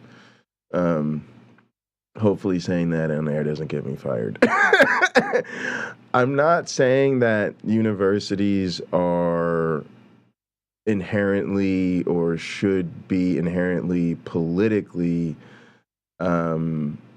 liberal or progressive, but I think that their mission inherently serves a liberalizing function in society and ultimately a progressive agenda, because the university is supposed to be supporting, an educated citizenry, right? Which is gonna tend towards, an informed application of what I would consider to be progressive values, because that's what education does. And if conservative people don't like that, just provide data that education doesn't do that. But I don't know why you'd want to. Anyway, and part of that is like, really supporting the participation of everyone in society, especially marginalized groups. And they're also protected classes. So it's just so, and the way I understood the story to be from the beginning was this whole deal that they just highlighted so well, that he wasn't threatened to lose his job. There was just an attempt to correct him into using gender neutral pronouns. And the fact that, so that strikes me as something that a student or students have to speak up and ask about, and then him like refuse or, you know, make a brouhaha about it, and then it has to get dealt with in the department and all this shit. And it's like, it's just so highly inappropriate. And so my point is really to say that even if you don't think that you as an individual, you know, should be taking and serious about, you know, progressive issues and causes as a faculty member, you at least know you need to be protecting the participation of legally protected classes. And so this idea of just being an asshole and then making yourself a martyr and using the mistreatment of your students to do so, I find makes him a uniquely problematic person. And then the fact that so many people think he's some sort of moral guide is, again, just more proof of Americans really, really, really loving the bad guys. True warrior, whatever. Sick bird, Bernard. Later, when his research grant was turned down by the Social Sciences and Humanities Research Council of Canada, Jordan told the world he was being punished for his political activities. There was no such evidence.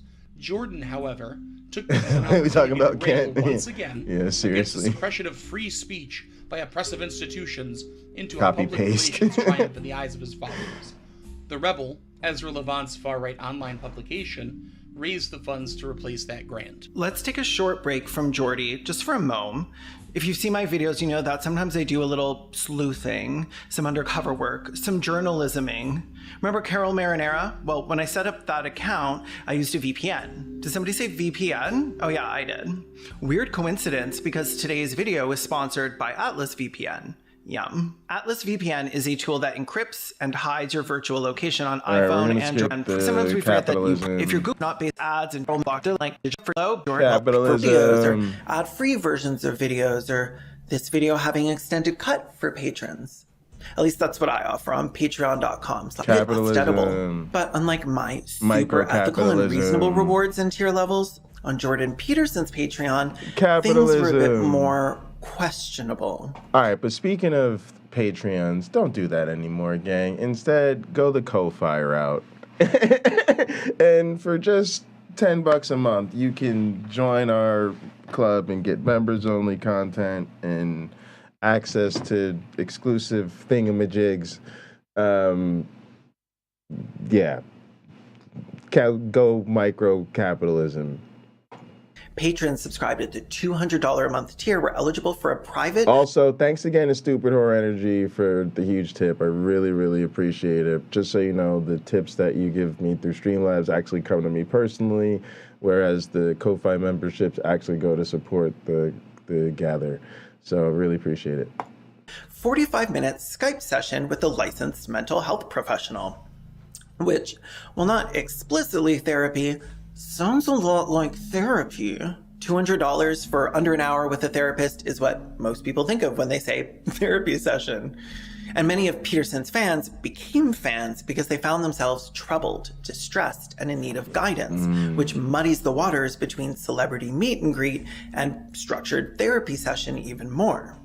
Weird. In 2018, one of Peterson's former patrons at the $200 a month level posted the audio of his session online. The original poster has since taken it down due to the backlash Peterson received, but unfortunately for everyone who has ever posted anything, Nothing on the internet is ever truly gone, and I was able to find it. In the interest of protecting Peterson's former patrons' privacy, I'll be using a pseudonym. Please just leave this weird man alone. I probably should have came up with the pseudonym first. Let's call him Karl Popper. That's already a man. Karl is, like a lot of the men drawn to Peterson, white, straight, probably intelligent, listless, and angry. At the time of the session, he'd left the UC Berkeley engineering program because he felt overcome by liberal dogma. They were teaching in classrooms things like Martin Luther King Jr. would have supported violent rebellion, and marriage is an institution that is designed to control the sexuality of young women. Karl, who was unemployed at the time he was a patron of Peterson's $200 a month Patreon tier, expressed anxiety over looming homelessness and at his place in society. I'm really hoping that somebody's going to recognize my talent. Throughout this, shall we call it, therapeutically coded session, Peterson lacks the kind of neutrality, or attempts at neutrality, that most psychologists strive for. He nods along as the patron goes on about a paper he's writing and the correlation between recent socio-cultural transformations and dropping sperm counts. When Karl starts to complain about women finding marriage oppressive, Peterson launches into a rant. So I don't know who these people think marriages are oppressing. I read Betty Friedan's book because I was very curious about it. And it's so whiny, it's just enough to drive a modern person mad to listen to these suburban housewives from the late 50s ensconced in their comfortable, secure lives complaining about the fact that they're bored because they don't have enough opportunity. It's like, Jesus, get a hobby. The two volley back and forth about women, liberalism, and the West. When Karl admits, it would be nice to not be homeless anymore because, it's like, it'd be nice to have a place. Peterson responds saying, You don't have a future and you don't have a job. It's no bloody wonder you're anxious. That just means you're sane. A psychotherapist and lecturer at the University of Chicago School of Social Service Administration writes in an article for Salon. It is unclear to me what a session with Peterson really offers, other than confirmation of that which the participant is already aware. Karl doesn't seem to grow in his self-knowledge, nor experience any insight during the course of his conversation with Peterson. When Karl mentions feeling anxious, Peterson tells him that his anxiety is warranted. You don't have a future, and you don't have a job, and no bloody wonder you're anxious, he says. That just means you're sane. Therapy should never fill a patient with false hope, but neither should it make you feel as if the future is foreclosed against you. In this exchange, it seems like Peterson is attempting to use Karl as a support for his ideological view, rather than help Karl grow. Most troublingly, Karl is experiencing real distress. He's aimless, unemployed, overeducated, and functionally homeless. He could use a real therapist, but that's not what he gets. Instead of letting him fill the hour with ramblings, a good therapist would redirect him to concerns that caused him to seek help in the first place. We would all rather talk about pointless musings than confront our anxieties and fears. But by letting Karl focus his time on sperm counts and submissive wives rather than his more immediate concerns, Peterson does him a great disservice. When he finally does intervene, Peterson refocuses the session on himself and his own thoughts. The great British psychoanalyst Donald Winnicott once said, "I interpret mainly to let the patient know the limits of my understanding." Peterson interprets in an attempt to show off his. Then, there's the issue of money. The 45-minute Skype session was a one-off benefit, but only offered at a monthly tier of $200. Posts to Jordan B. Peterson's subreddit suggested that the waitlist for the sessions was often months deep, meaning that by the time someone had their 45-minute session, they had possibly sunk many hundreds, if not possibly thousands of dollars. Money that many young men like Karl can't afford to spend. But they do because they're desperate, and Peterson markets himself as having the answers to their problems, and he uses his background in psychology to lend credence and credibility to those claims. They were 45-minute sessions with a licensed psychologist who is listening to your problems and offering guidance, but if a confused and starstruck supporter thinks of that as therapy, that's on them. Peterson's like, I don't treat minds, I heal them. It's not technically therapy. In defense of Dr. Peterson, a commenter on the subreddit gave us this little pre-pandemic nugget of wisdom. Skype therapy is not therapy. If someone told you otherwise, they are bullshitting you. No serious professional would do Skype therapy. I mean, they def would. But would a serious professional be reselling personality tests they developed to help me understand myself And by developed, I mean he charges you $10 to take the Big Five personality test, which was actually developed by psychologists in the 1940s and given the Big Five moniker by psychologist Lou Goldberg in 1981. Or was developed over 3 decades by Brooke Air Force Base starting in 1961, depending on who you ask. That's how pedestrian and ubiquitous the Big Five test is. There are multiple origin stories for it. There's a link in the description to a free version of the test if you don't want to give like a millionaire grifter more money. Personality tests, like the 16-point Myers-Briggs type indicator, have long been decried as about exactly as scientific as the BuzzFeed quizzes to find out which Pretty Little Liars or Buffy character you are. Aspirationally, Willow Emily. In actuality, probably Andrew and Arya. Unscientific as they may be, that doesn't stop companies from using personality tests to decide who to hire or how much to pay them. Because most business owners, and I cannot stress this enough, not scientists, not smart, not good people. But the Big Five test, which measures things like agreeableness, conscientiousness, and extroversion based on self-reporting, has long been considered the gold standard of personality tests. Under the right circumstances, it can be relied on to be fairly accurate when it comes to spitting out results that reflect what someone already knows about themselves. Like which house someone's going to get sorted into on Pottermore. But that's exactly what I was thinking. Which Harry Potter house are you? Even the Big Five has received criticism about its reliability, especially when taken by respondents in non-weird, Western-educated, industrialized, rich and developed countries. A study comparing results in weird and non-weird countries discovered that in many developing countries, people tended to agree more than disagree with the Big Five statements, which analysts coined an acquiescence bias. Researchers aren't entirely sure why it happens, but one of the researchers on the study, economist Rashid Lajaj, posits that it could be because people in non-weird countries simply aren't as used to taking personality tests as people in weird countries. Someone who isn't used to taking such surveys, say a farmer in India, might think, what do these guys want from me? Or how will this information be used? If you're already worried about the test, you might be less willing to disagree with its statements, as some people might not agree because they want to look better. There's also the issue of consistency and replicability. People who retake the test don't always yield the same results. So, in the interest of curiosity more than anything else, I decided to perform a little experiment and take Jordan Peterson's version of the Big Five test. My co-writer Hoots took the free version of the Big Five test, and our podcast co-host, Mandy, represented our control group and just went about her life, not wasting any of her finite time on the doing shallow personality quizzes pushed by amateur Jim Henson impersonators. The major difference between the generic Big Five test that Hoots took and the Jordan Peterson version I took is that Peterson is more detailed and significantly more wordy when unpacking the meaning of each result. For example, Hoots' score on conscientiousness reads, high scorers tend to be reliable, well-organized, self-disciplined, careful. Low scorers tend to be disorganized, undependable, negligent.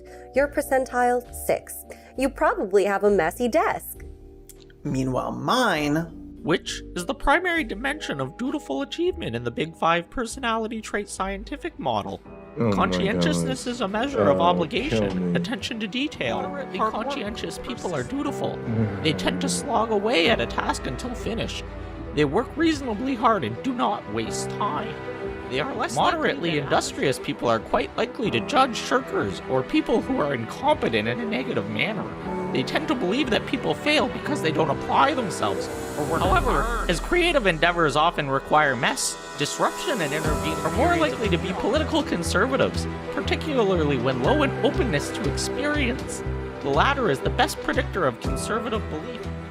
My section on conscientiousness is over 1,000 words long, many of them very repetitive. The entire document is a whopping 16 pages, whereas Hoots' was 1, and the entirety of her results fit into a couple paragraphs. Both tests require that you signify a binary gender. I took my test as a man, that's how Peterson would see me, and Hoots took hers as a woman. But only Peterson's consistently compared every result to results typical of women and liberals. Peterson's version had some things to say about me as well that were hilariously off base. They feel minimal pity for those who are excluded, punished, or defeated, and attribute such problems to weakness or inability. Yes, 'tis I, whomst is the one that doesn't support the marginalized. You got me. They cooperate grudgingly, and only when cooperation is in their clear self-interest, preferring competition with its well-defined losers and winners. Nothing says anti-cooperation like being a commie. People exceptionally low in agreeableness are therefore less likely to suffer from resentment or to harbor invisible anger. I literally hold grudges from elementary school. Like, what? Natalie K., you are not forgiven. And what this appears to mean is that agreeable people strongly identify with those they deem as oppressed, seeing them essentially as exploited infants, and demonize those they see as oppressors, seeing them as cruel, heartless predators. No, not demonizing oppressors. Won't somebody think of the oppressors? Well, That's coming from a man who edits his tweets to be less inclusive on purpose. You could not make this shit up. If you want to read the rest, I posted the full results for patrons on my Patreon. One of the more damning issues with Jordan B. Peterson is that he likes to discuss details of his clients in public. A lot. A little quirk of the good professors that has always drawn some level of scrutiny on account of that whole patient-client privilege thing. Ethics, you know? One occasion where Peterson decided to bring up details of a former client occurred at a talk at the University of British Columbia in early 2018. You know, I've also been accused 3 times in my career of sexual impropriety, and that, you know, there were baseless accusations. And the last one, it really tangled me up for a whole year. It's not entertaining. The subject of the last accusation recognized details of her case in Peterson's public comments. The dates lined up, but Samantha, not her real name, said that the complaint she filed against Peterson was not about sexual impropriety. That is not what this is. This is not that. This is about a bad doctor who didn't do his job, and I got hurt. Samantha's complaint of misconduct filed with the CPO paints a picture of a man growing increasingly distant and distracted from his clinical practice with the rising star of his public persona. Beginning in 2016, Peterson began canceling appointments with various clients, citing sickness, while making podcast and television appearances with dates that seemed to line up with the canceled appointments. And listen, I am known for loving a good game of hooky as well as the next F slur. If I was getting invitations to appear on national and international news to riff on lobsters or whatever, I'd also call out of work. But my job is like podcaster, not psychologist. No one is going to K-word themselves when I leave them on red unless something goes like very, very wrong. Hopefully we all hold clinical psychologists to more rigorous standards than content creators. In one session on September 27th, 2016, Samantha described Peterson as distracted, describing having to wait for him to finish writing an email before they could get on with her therapy. He made me sit there while he did an email, and he said, "It can't be helped." And that was the same day he'd published his infamous Professor Against Political Correctness Part 1 YouTube video, opposing Bill C-16, the trans one. So there's a non-zero chance he was checking his comments and analytics when he should have been working, which also same. Because if they don't, then a bunch of terrible things happen. First of all, you start losing track of who the angry people are. Second, they don't get to say what's on their mind and even listen to themselves. They don't get to have other people tell them that they're wrong. They don't get to modify their viewpoints. Because talking is thinking, you know, and if you stop people from talking, then you stop them from thinking, and that's a really bad thing. And then if you interpret hate speech too broadly, then you drive the Samantha, who had been seeing Peterson since June of 2016, started to develop an attraction to him, a common psychiatric phenomenon known as transference. She made Peterson aware of her feelings in October of 2016. Peterson praised her for disclosing her feelings, encouraging her to be open with him about such things. And that's something we'll definitely have to keep an eye on. Samantha was eager to discuss it in her next session. But Samantha says Peterson canceled her appointment on October 26 in an email sent early that same morning, citing illness. That same afternoon, Jordan Peterson was in TVO's Toronto studios taping an episode of The Agenda with Steve Piken. When Samantha replied to Peterson's email offering a list of dates to reschedule, she received an auto reply. Hi, thank you for writing. At the moment, I am unable to keep up with my email correspondence, although I will try at some point in the future to respond personally. If you are emailing me about current PC-related issues, you could consider sending your comments to the following individuals. Remember that the only way that any of this can be straightened out is through careful, articulated, and reasonable arguments. I would say that the vast majority of the letters I have received have been exactly that, and it's just what is needed. Assume rationality on the part of the recipients and make a careful case. We want to play in the court of reason. CC a copy to me, if you wish. And then he listed a bunch of email addresses of U of T professors and administrators he likely wanted his followers to flood with messages, or possibly harass. Samantha continued to see Peterson for another couple months until December of 2016, but the sessions became more and more focused on Peterson's growing celebrity. He was pretty giddy about all this stuff. It was certainly no concern for me. Everything was focused on him. On December 11th, Peterson sent Samantha an email requesting her phone number for his records. She provided it, despite already giving it when she first became his client. Then, a few hours later, she was BCC'd a second email. Subject: Dr. Peterson on vacation until end of year. Hi. I've been in the middle of a political storm, as many of you may know. I've decided to take a break until the end of the year, so my clinical appointments are suspended until early January. I will be in touch in late December to make new appointments for the new year. Until then, Merry Christmas and Happy New Year. Dr. Peterson. The message did not provide information for patients who might require assistance while he remained unavailable, such as referrals to other psychologists or links to mental health resources. And this is what the CPO initially took issue with, launching an investigation and advising Peterson to amend his email practices. On December 13th, Samantha emailed Peterson and advised him that she would not be returning for his services in the new year. His reply was curt. Please accept my best wishes. In her complaint to the CPO, Samantha recalled Peterson coming to the restaurant she worked at with his wife and some guests while she was on duty the month after she stopped seeing him. Samantha claimed she mentioned her work several times during her sessions with Peterson, and in one of the last ones, he specifically asked her which of the franchise locations she worked at. Samantha was deeply distressed by Peterson's presence at the restaurant and refused to serve him. I burst into tears in the back.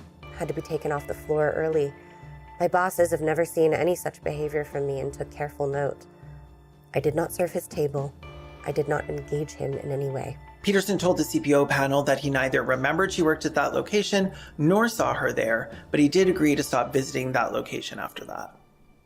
Over the course of January, Samantha made several requests for appointment receipts to Peterson's email address, all of which were met with the same auto-reply. I am trying to answer the majority of the emails that I am receiving. Many people are sending me carefully thought through, heartfelt, and often profound letters, as well as words of support, which I appreciate and which have been practically very helpful.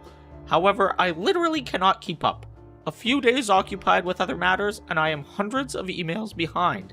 Please do not presume that your email is unwanted or unwelcome, or, indeed, in most cases, unread. And please do not feel slighted if you do not receive an answer.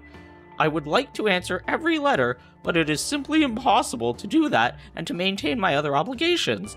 If you are writing a letter and you would allow me to make it public, please indicate. Goodness, I cannot and also imagine whether having you would to want interact with identifiers Jordan stripped away Peterson. beforehand. This is why I stopped I would like to make an doing accessible shit. archive Oh of such God. writing, partly because so much of what I have received is such so high dull. quality. Many of you have also been concerned about the volume of hate mail that I might be receiving.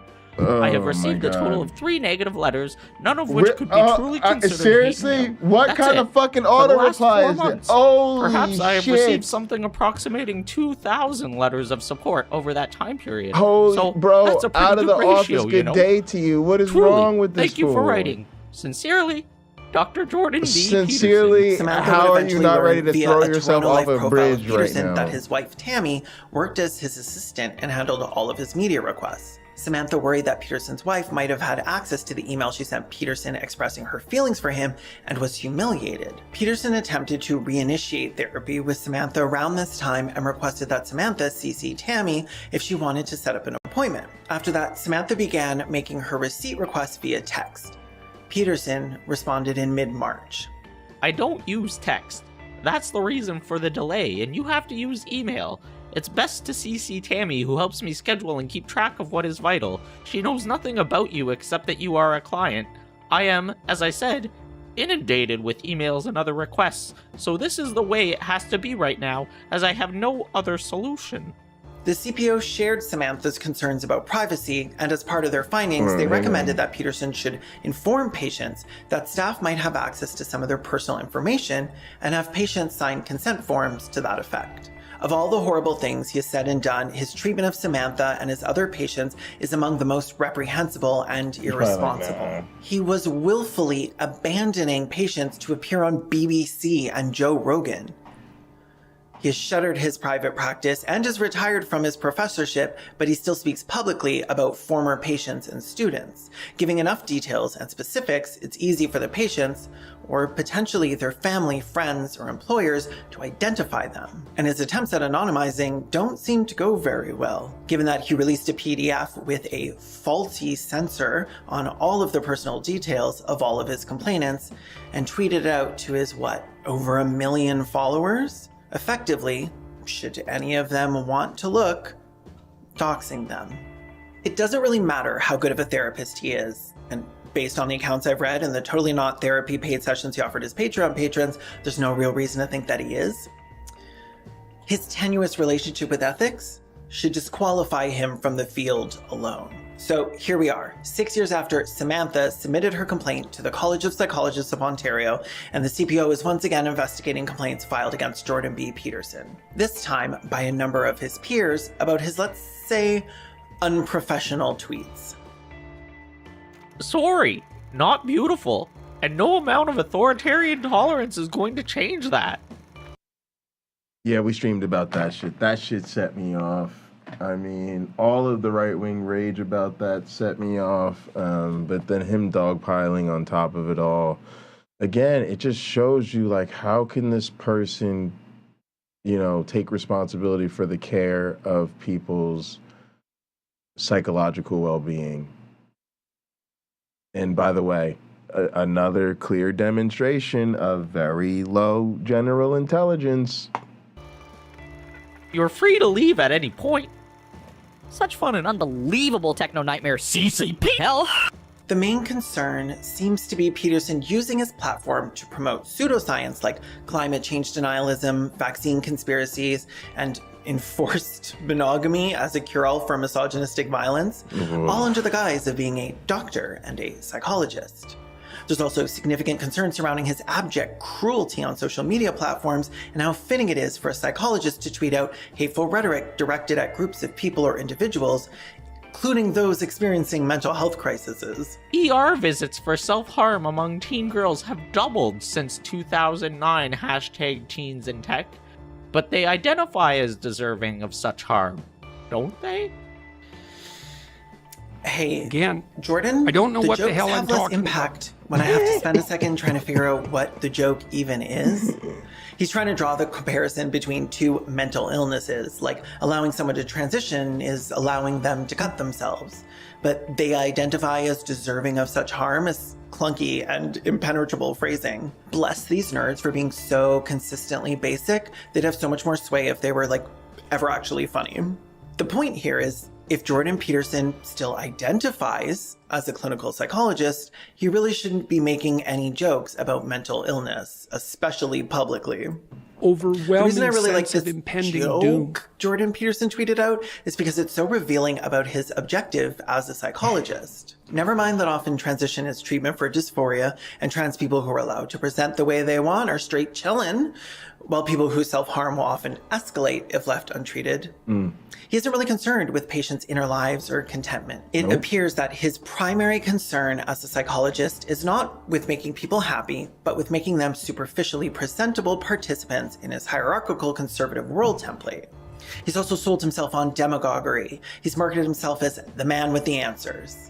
He explicitly increases his profits if you believe that he is the one with the solutions, so discrediting and disparaging the work that forms the consensus of his peers is directly tied to his income. He's like, not other girlsing. This tweet is such a tell, such a peek at the man behind the curtain that even his own fans are starting to find his cruelty staggering. Wow. Your most heartless tweet to date. I once found your podcast interesting and inspiring. What happened to your mind? Your moral compass, your integrity? Watching you unravel is so tragic. It should be said that the only people fear-mongering about Jordan Peterson potentially losing his license to practice psychology are Peterson himself and right-wing tabloids. It's unlikely that the CPO will do anything other than send a strongly worded suggestion that Jordan please stop tweeting. But Peterson's alarmist rhetoric is in service of his brand. He doesn't actually need his license because he doesn't actually have any intention to continue his work as a psychologist. Dr. Phil took a similar path to media stardom as Peterson. He achieved his PhD in clinical psychology at the North Texas State University in 1979, but eventually found that he made a lot more money as a public personality and grifter. Phil, however, stopped renewing his license in 2006 because he no longer practices. And does anybody care? Absolutely not. As far as the world is concerned, he's still Dr. Phil, that TV psychotherapist who cures wayward teens with tough love. If Jordan B. Peterson ever loses or gives up his license, it will be much the same. But for now, the license is a resource of victimhood that can be tapped. As long as he can use it to claim that the liberal establishment are trying to silence him, he will. Because every little critique, every criticism, every think piece, every investigation drives donations, drives speaking engagements, drives book sales, controversy sells. So every minor conflict must be inflated into full-blown catastrophe. Is Jordan B. Peterson a bad psychologist? Yes. But he's something even worse than that. He's a messy-ass drama queen. Damn. Thank you so much for watching. Damn.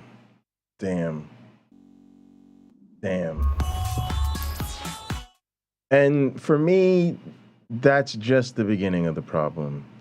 Because the one thing that wasn't focused on a whole lot, but is how he taps into the problematic right-wing narrative, right?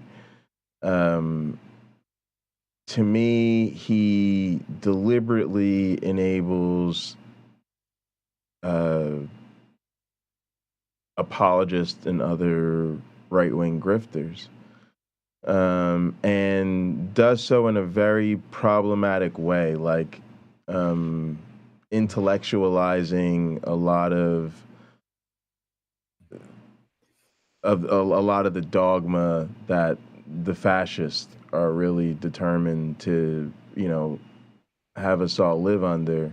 And I don't, I don't know. I've kind of given up on Jordan Peterson. I hate the sound of his voice, to be honest with you. And I think I would find him describing what he ate for breakfast an absolutely insufferable rant.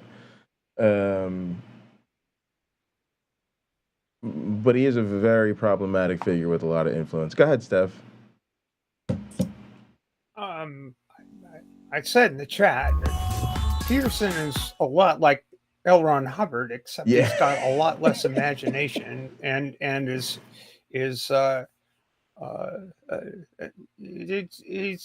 he'd like to start a religion, but he's not clever enough to do so.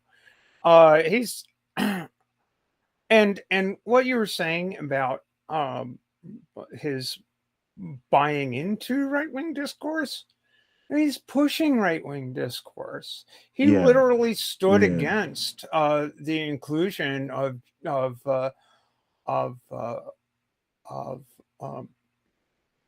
gender in the gender neutral language in gender identity in the Canadian equality, what essentially is the Equality Act.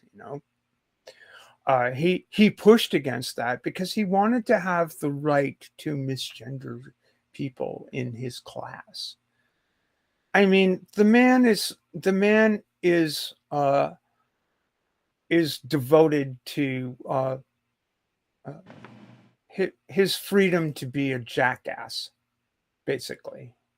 Absolutely. And as long as you make your bed, I guess, in the morning, you can be a jackass. That's all that's required of you. I mean, the guy is just And I think part of the issue stuff is I don't know if we know where to put him. Like, because come to think of it, she did a good job of touching on his gender neutral issue, which for me is just unacceptable academic practice, and it's so basic. Like it's the shit that you don't need a PhD for. It's the shit you learn as an undergraduate teaching assistant, right? Like, don't be an asshole to your students. Like, seriously. I mean, he's been doing this shit since 2015. He's been on this kick for quite some time. It's not like it's not like this is anything new. Yeah, with Jordan B. Peterson, but he's got this huge. He's got a way of empowering, particularly young men, into feeling that their grievances they have are legitimate without any kind of self-examination. If I make my bed in the morning, I guess I'm cool, but that's no, you have to do more than that. I mean, you kind of learn how to make your bed earlier than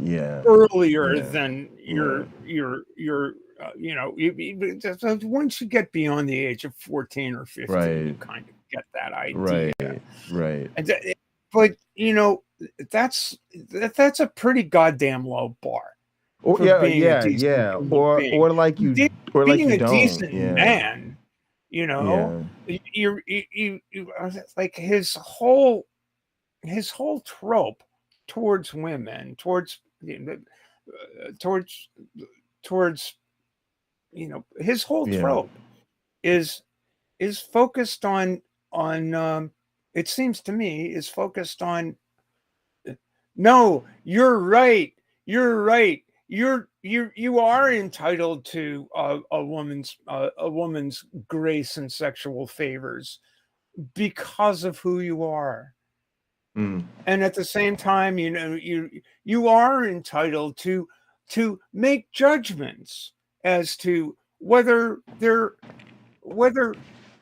women are good enough to be worthy of your masculine grace. Yeah, now he has and there was so much misogyny. What is wrong with you? There's so much misogyny baked in all his shit, but part of the thing that I realized too is he spins a lot of it in a way, in the same sense that a lot of anti-trans rhetoric is spun. No, but in particular, it's spun as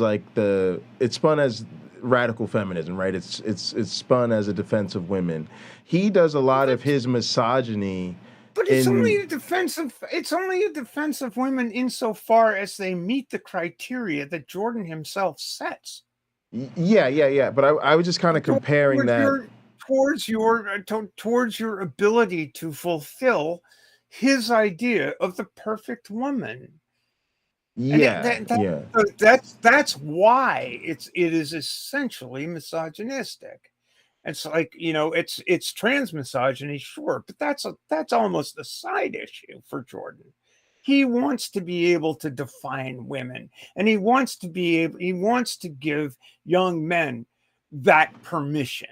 Right, but also part of that, where I was going with that, is he does so in a way that, and it's less talked about and fine because of where men are at, but he does so in a way that is actually patronizing, and I find it kind of emasculating in a weird way. Right, it's like being told I'm not a real man if I'm single, Jordan B. Peterson. You could check. Many a days I decide not to make my bed, and it has absolutely zero consequence in the real world until I decide to climb into unmade bed and stretch the covers over myself and go to sleep again. And this whole notion that like you're man, and it's problem from both perspectives, right? Because it's like anybody who really is like tired of the sort of trope gender roles, like this is a problem too. Like it's for a guy like me, it's really irritating. But then also for it kind of is in that pickup artist space where there really is, like, when I got started, some people find it surprising that I was involved in that whole, like, pickup artist world. But you gotta remember, when I got involved in this, there's a real issue of trying to help this target audience, which is young men who were often trying to figure out who they are and how to relate to other people on their own. And they got this asshole who's giving you a lot of these misogynistic tropes as to what a real man is. And that's not just giving you some sort of fucked up self-image, but it's also, like you said, giving you license to yourself be misogynistic, which is not going to help you relate to women, but it will help you blame them when you can't. And when you should be blaming Jordan Peterson. Not my fault. Not my fault. It's those stuck up bitches. You know? Right. It's like, come on. You know, it's like get over yourself. It's not it's like, yes. You know, I make my bed, I clean my room, I open the door. What is she complaining about? You know, it's just, jeez, there's more to it than that. You think? Fellas, there's more to it than that. Trust me. Yes. You don't have to, you know, look, I'm an old lady. I don't know nothing, but fellas, can we talk? There's more to it than that. There really is. Seriously. Yeah. I think a lot of them have the, all right, we're not going to go totally on that route, but look, one thing I'll say is I think that's the problem is, I guess you can be sexually attracted to whatever you're sexually attracted to without actually liking it. So it's like, it would help if you just decided that you like women and you're interested in them and you want to get to know them and, you know, take it from there, you know? Get to, right, Steph? It's like, but it's really like there's this way, it's like the incel resentment, right? It's like leading with the resentment's usually not helpful. Well, it boils down to, you know, if sexual gratification is simply objectified and doesn't take into any kind of human right stuff, then I guess it's easier that way. But it's pretty fucked up. You know, it's kind of a pretty fucked up way to view it, because at the end of the day, unless it literally is an object, that you know, the object of your affection is literally an object, then you're being a bit of a dick, like actually an enormous dick. Right. You know. Right. Whoever, whether it's, you know, whatever your physical attraction is, you right. know, people aren't fuck dolls. Yeah. Yeah. Exactly. People just aren't. 100%. People aren't your toy. 100%. You know, and Jordan is, I don't know. He's a very disturbing fellow. And is it fair to call him mostly? It's fair to call him gender critical, right? Because he's got so many people that think he's actually bright. Yes. And like I said, you know, Hubbard wrote way better fiction than Peterson ever wrote nonfiction. All right, so here's the thing I see with Peterson is he's not Trump. You know, Trump's a fucking fuckface, but he gives you rallies and he gives you crazy weaponized sound bites and these sort of awful, goofy moments to where he becomes the train wreck you just can't turn away from. But Jordan Peterson gives you this dry sawmill, you know, he lulls you into wanting to just ignore him altogether, and from which he's then free to fester, you know. But I find it's like as I was going through this, even though there's like sort of sort of pre-chewed bits for us to consume, I remember how insufferable I find him. Like I just he's difficult for me to listen to, except for when he's crying. when he's crying. Well, I mean that he does human. I mean, Jordan Peterson is a human being. It can't, that's it. But it just, for God's sake, he just doesn't seem to get it. Yes.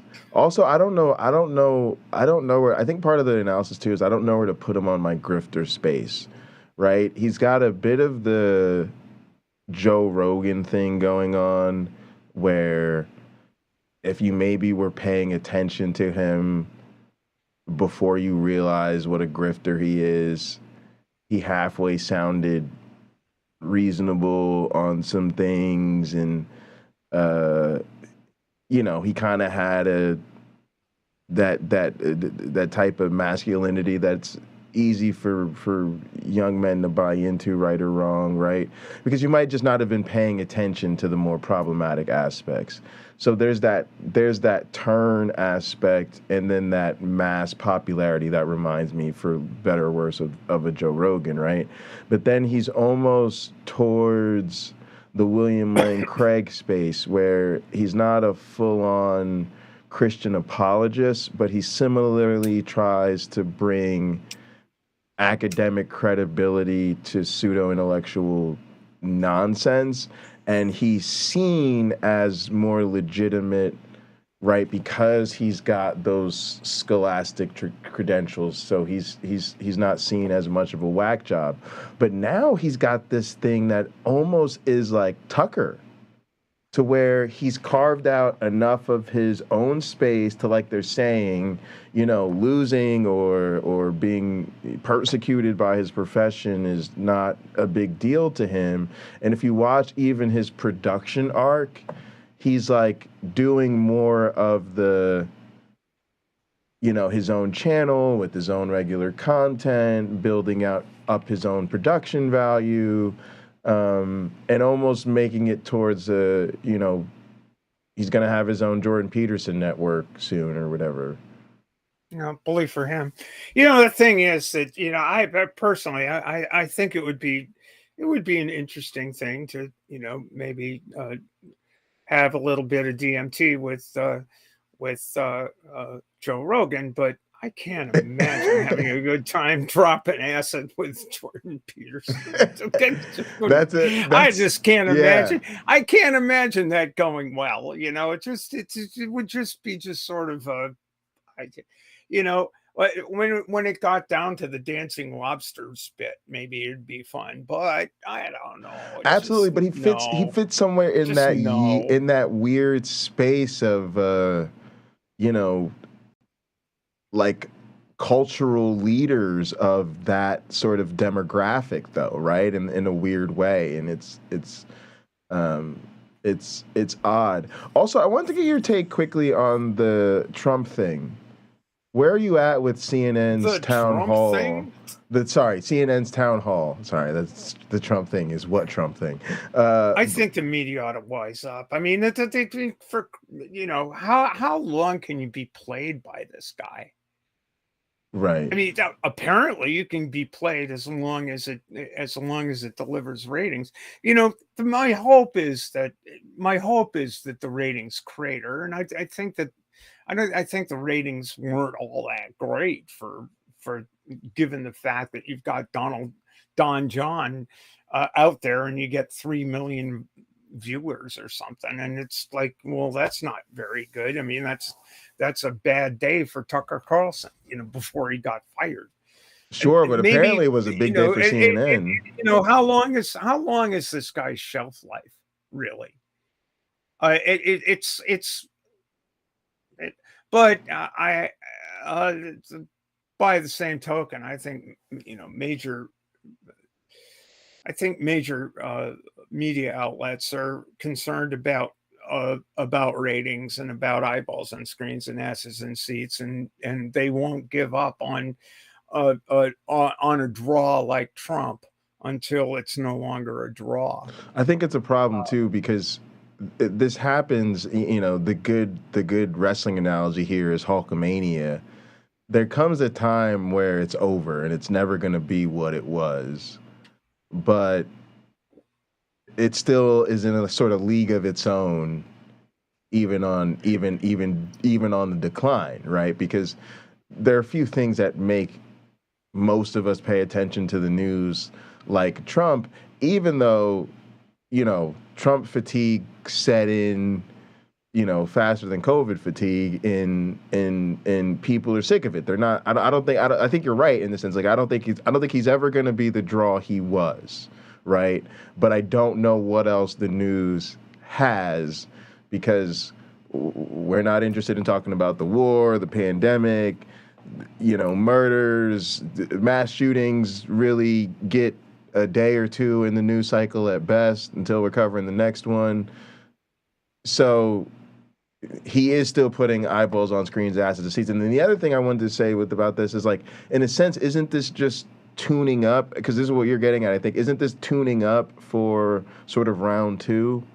And we're just trying to figure out how much are we really going to watch, given that it seems to really be a bad sequel, and it's kind of Trump Biden again, and how much do we really need to pay attention? Because most of us will probably just show up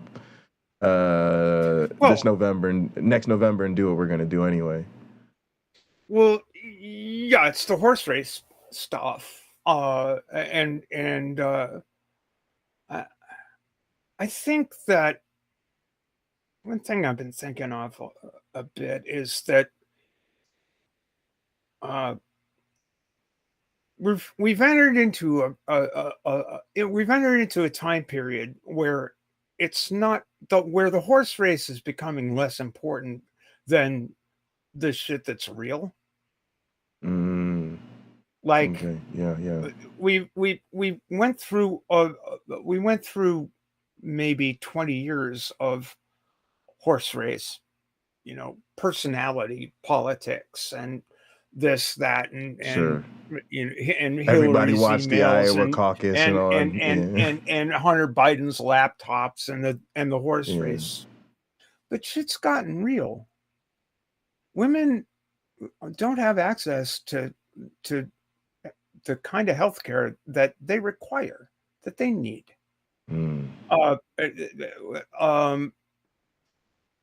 People are getting their oxes gored right and left, and it's not pretty. So some stuff is getting real, in getting into real people's lives. So the question is, do you go with the guy who says grab him by the right? Or do you go with the you know, that's a political position. Right. That is a political position, Right. where, you know, who cares about women's health care? Who cares about this stuff?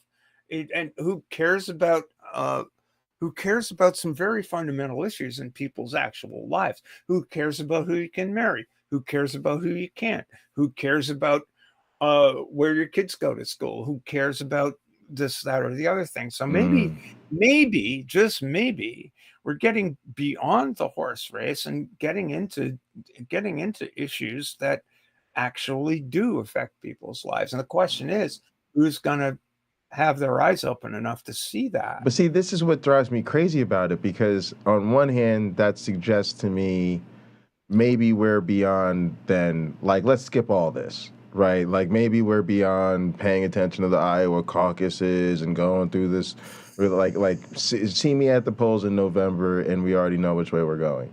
But on the other hand, it's kind of like,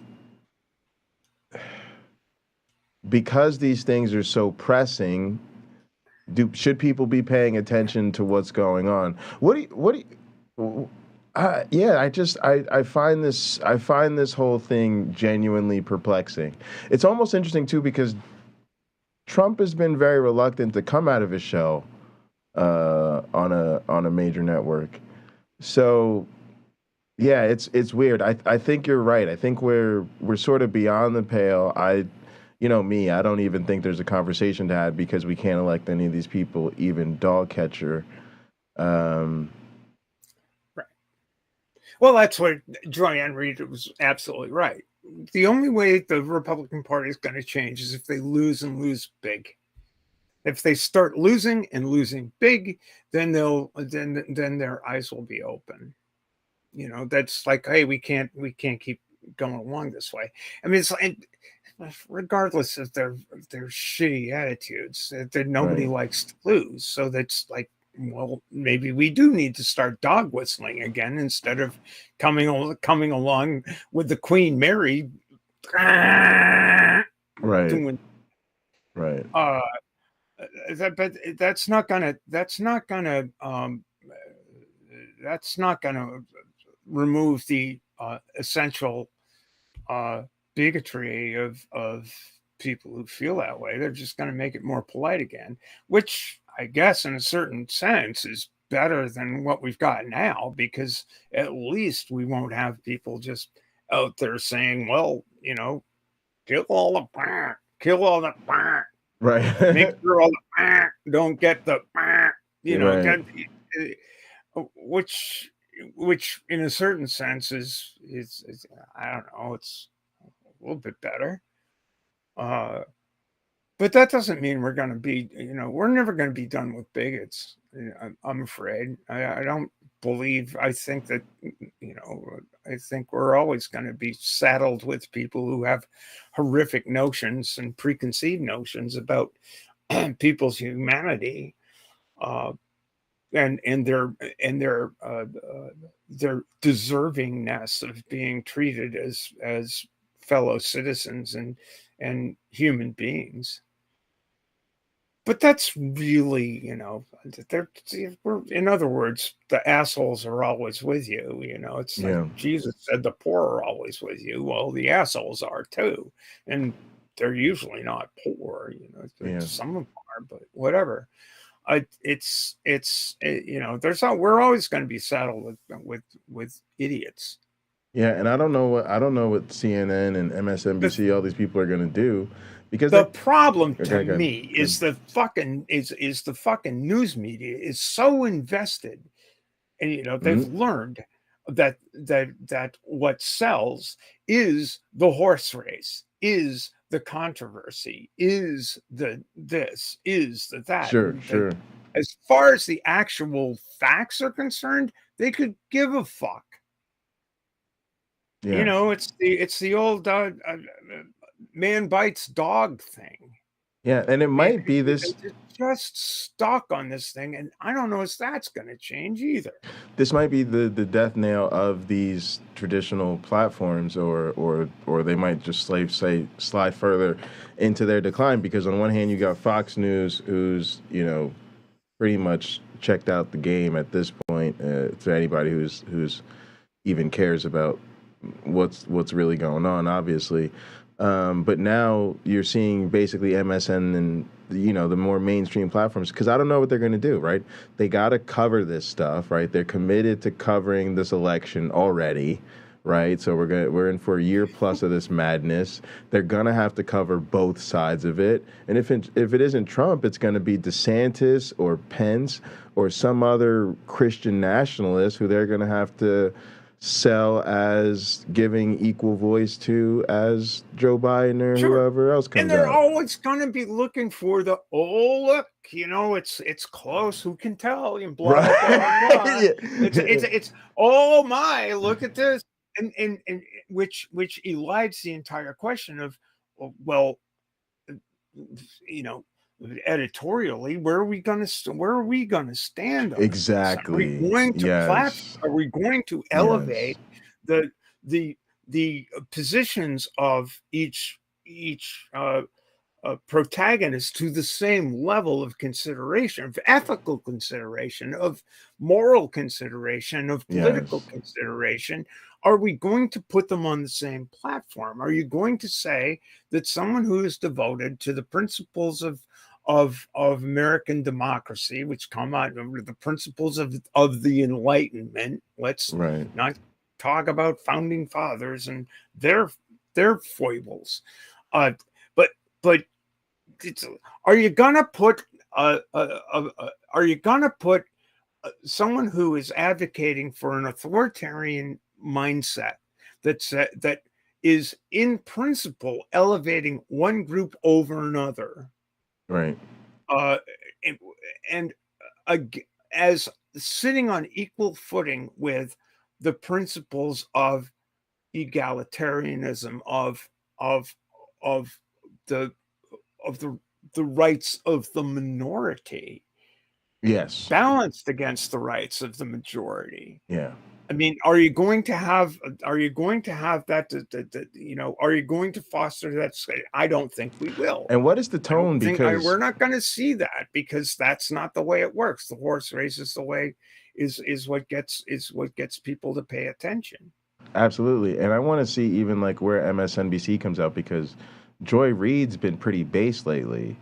So, like you said, these places, at least maybe program by program, are going to shake out somewhere. And it reminds me very much of the rhetorical landscape that we're dealing with. On one hand, if you give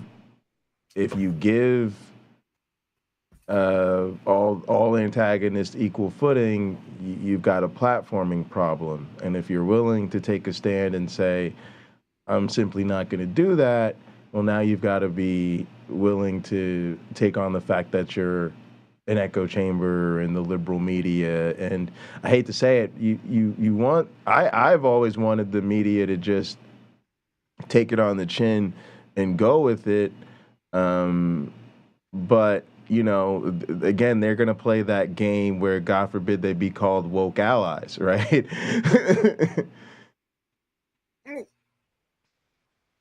Yeah, I mean, it's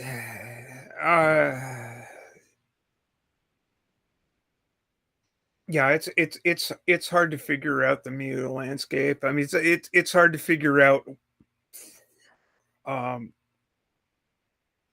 People get paid tremendous amounts of money to be out and out assholes. Tremendous amounts. And they wind up, whether it's old media or new media, look at where the big channels are. The big channels are the people that are the most controversial, and the little channels are the people that basically say this is all garbage. Right. Yeah. And it is. There's a tremendous amount of garbage that's out there. And most people just, it's the whole infotainment thing. It's the Roger Ailes was right. Most Americans are really stupid. Yeah. And you just need to boil it down into really simple,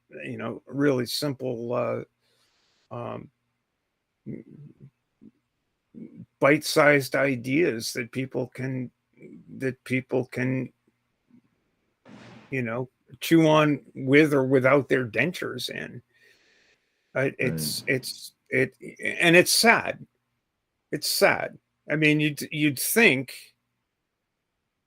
what turns the tide in big issues? What turned the tide in the civil rights struggle? Was it the cruelty of actually seeing the dogs being sicked on people? I think it kind of was.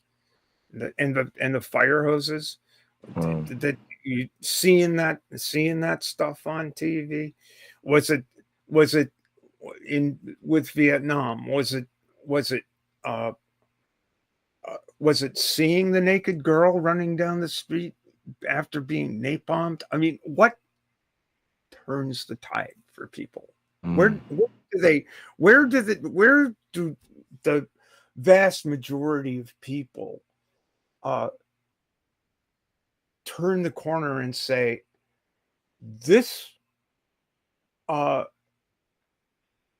paradigm is not something we can support any longer. I mean, what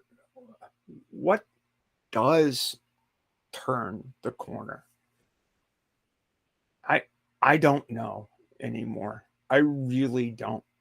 I mean, I don't know what it's going to take to convince MAGA supporters, the MAGA, the Trump. I don't know what it's going to take.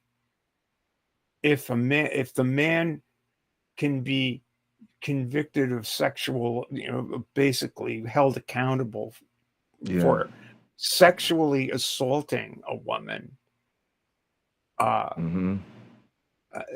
what's it going to take? Is it going to take real live footage?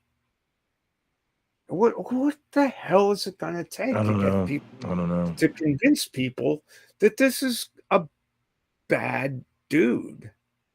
I think we're at the point of just needing to understand maybe that there isn't a thing. Like Wayne said, there's no bottom. Trump's just reality TV, and you don't have to pay for production, right? And it is exactly reality TV, but the reality is horrific. Absolutely horrific. He's a monster. And it's just it's unbelievably, it's unbelievably horrific. And it's like, what is it going to take to get you beyond this is horrific? It's not, it's not the rubberneck at the accident on the side of the road or the train wreck. This is unfolding before your eyes. And geez, you're willing to tolerate this. It's like some of the stuff that we've been encountering in our own little community is like, but look, I mean, this is but you're gonna, how far are people willing to go to keep making excuses for really bad behavior? That's the question. Let's get up out of here. I really appreciate you, Steph. This was great. Thanks for bringing some discussion at the end of this with me, because it's quite exhausting, right? And sometimes you don't really know what to do about any of this. But we're gonna keep trying to pay attention, keep trying to get through it. Appreciate everybody. Thanks again, Steph, for joining me. Stay woke, y'all. We'll be in Gather hanging out. I think we'll head out to the casino and watch some basketball, and I'll probably just relax and maybe race and Gather tonight, and we'll see what goes on. We'll see what we get into. Appreciate everybody. Thanks so much. Until next time, set 'em go.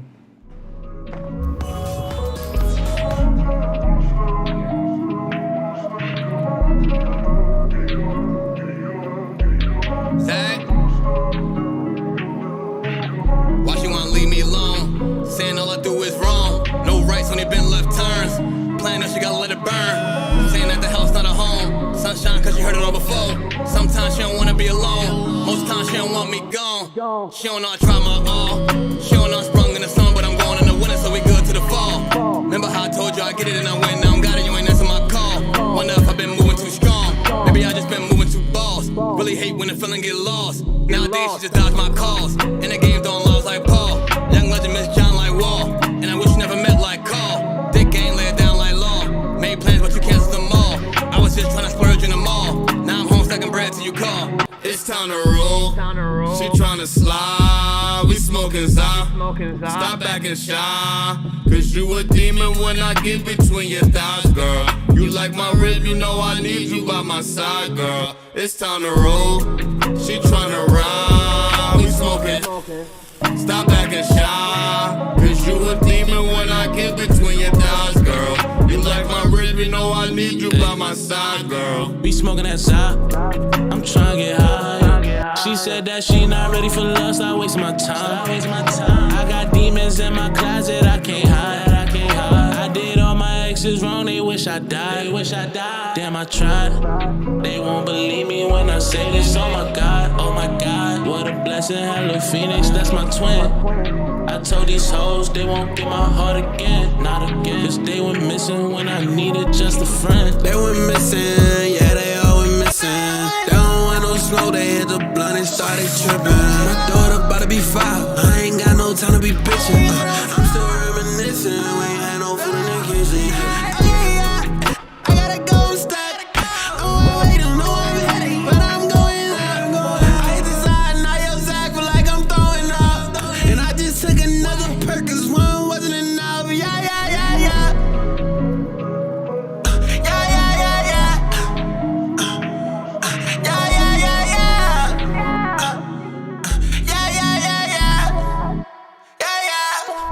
It's time to roll. She tryna slide. We smoking Zah. Stop acting shy. Cause you a demon when I get between your thighs, girl. You like my rhythm, you know I need you by my side, girl. It's time to roll. She tryna ride. We smoking. Stop acting shy. Cause you a demon when I get between your thighs, girl. You like my rhythm, you know I need you by my side, girl. It's time to roll. She tryna slide, we smoking Zah. Stop acting shy. Cause you a demon when I get between your thighs, girl. You like my rhythm, you know I need you by my side, girl. It's time to roll. She tryna ride, we smoking. Stop acting shy. Cause you a demon when I get between your thighs, girl. You like my rhythm, you know I need you by my side,